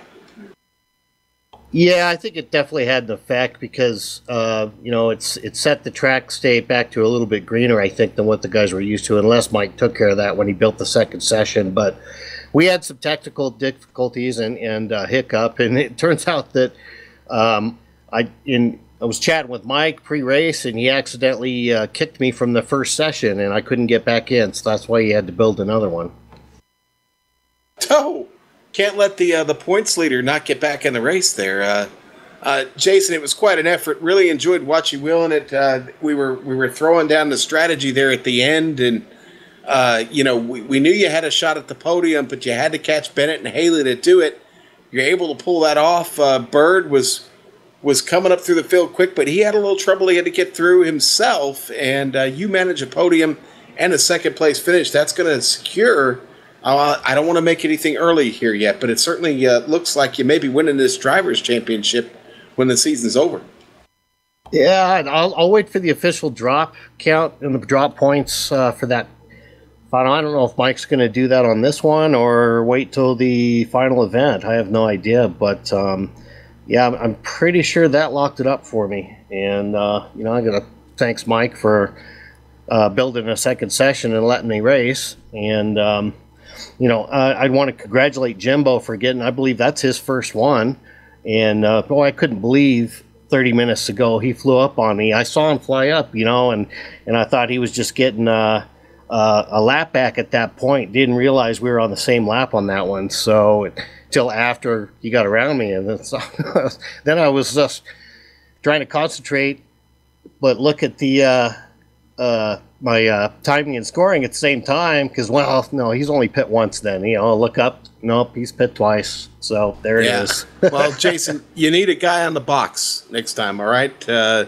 Next time we do this Predator format, we don't need you crunching numbers. We need you focusing on the race. Yeah, well, that was a wild one. I think we're going to have a blue flag enforcement during Predator thing. If you need to figure out how to teach people to discern whether they're getting a blue flag because they're still fighting or not, Well, Jason, again, great race. Congratulations. We'll see you soon. We're going to let you go, and I believe we're going to get Jimbo Fisher in here real quick. All right, thanks, guys. Shout out to Alliance, too. Alliance did really good today. I think we locked up the constructors. Thanks. See ya. All right, and our thanks to Jason Flashley, second place today in the GT1. I think Soup's caught up with Jimbo. Jimbo, congratulations on the win. Let's break down the race into segments there. Let's start with the first 7 minutes of the race. Pretty quiet for you, sitting in the pits.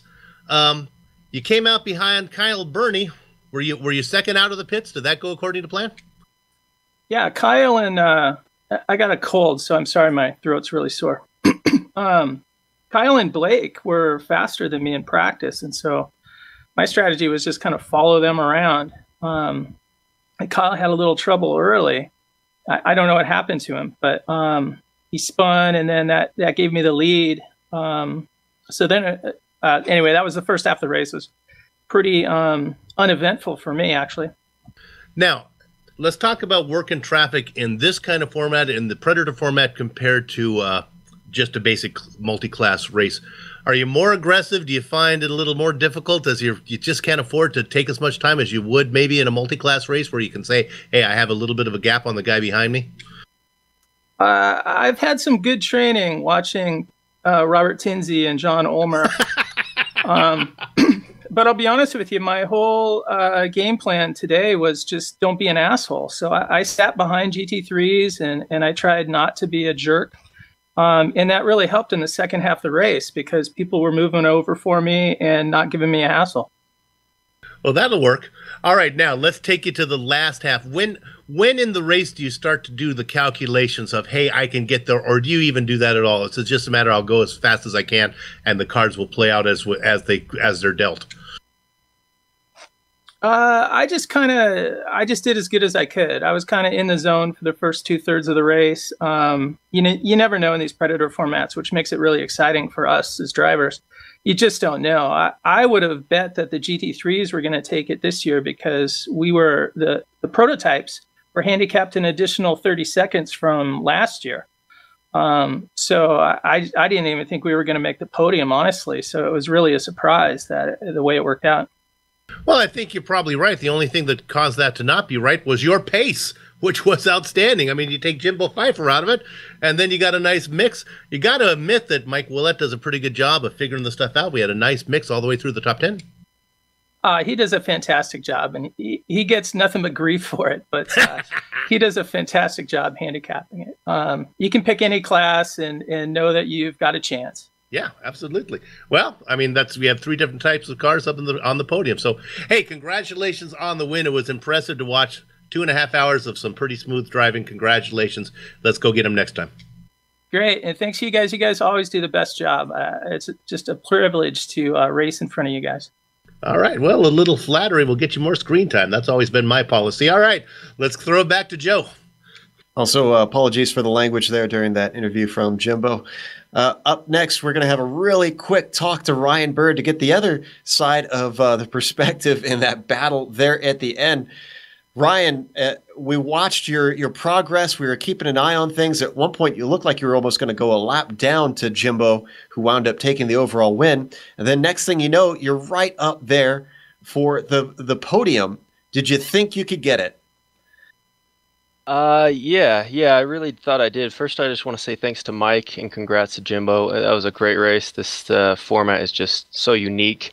2.5 hours and all the handicaps. I really think if I would have got a good shot down the straightaway, I could have got Brian, but I kind of blew the apex there, pushing too hard, and I really think that was the difference in the end.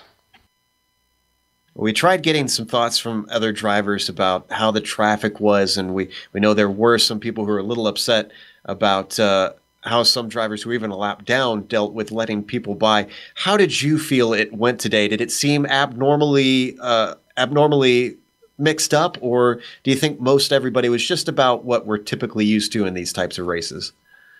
Yeah, I think you said it right there, Joe. I mean, it's a little abnormal, but it's typical for the series. There's definitely a spectrum of different skill levels, and there were some moves that I thought were kind of bizarre. I didn't really understand. Cars lap down trying to block, or it looked like they were blocking. But overall, I mean, with 3 different classes and all this time, I think it was great. Everyone did a great job, and everyone has to race really hard and keep your line until the car's there. But they did a good job pretty much overall.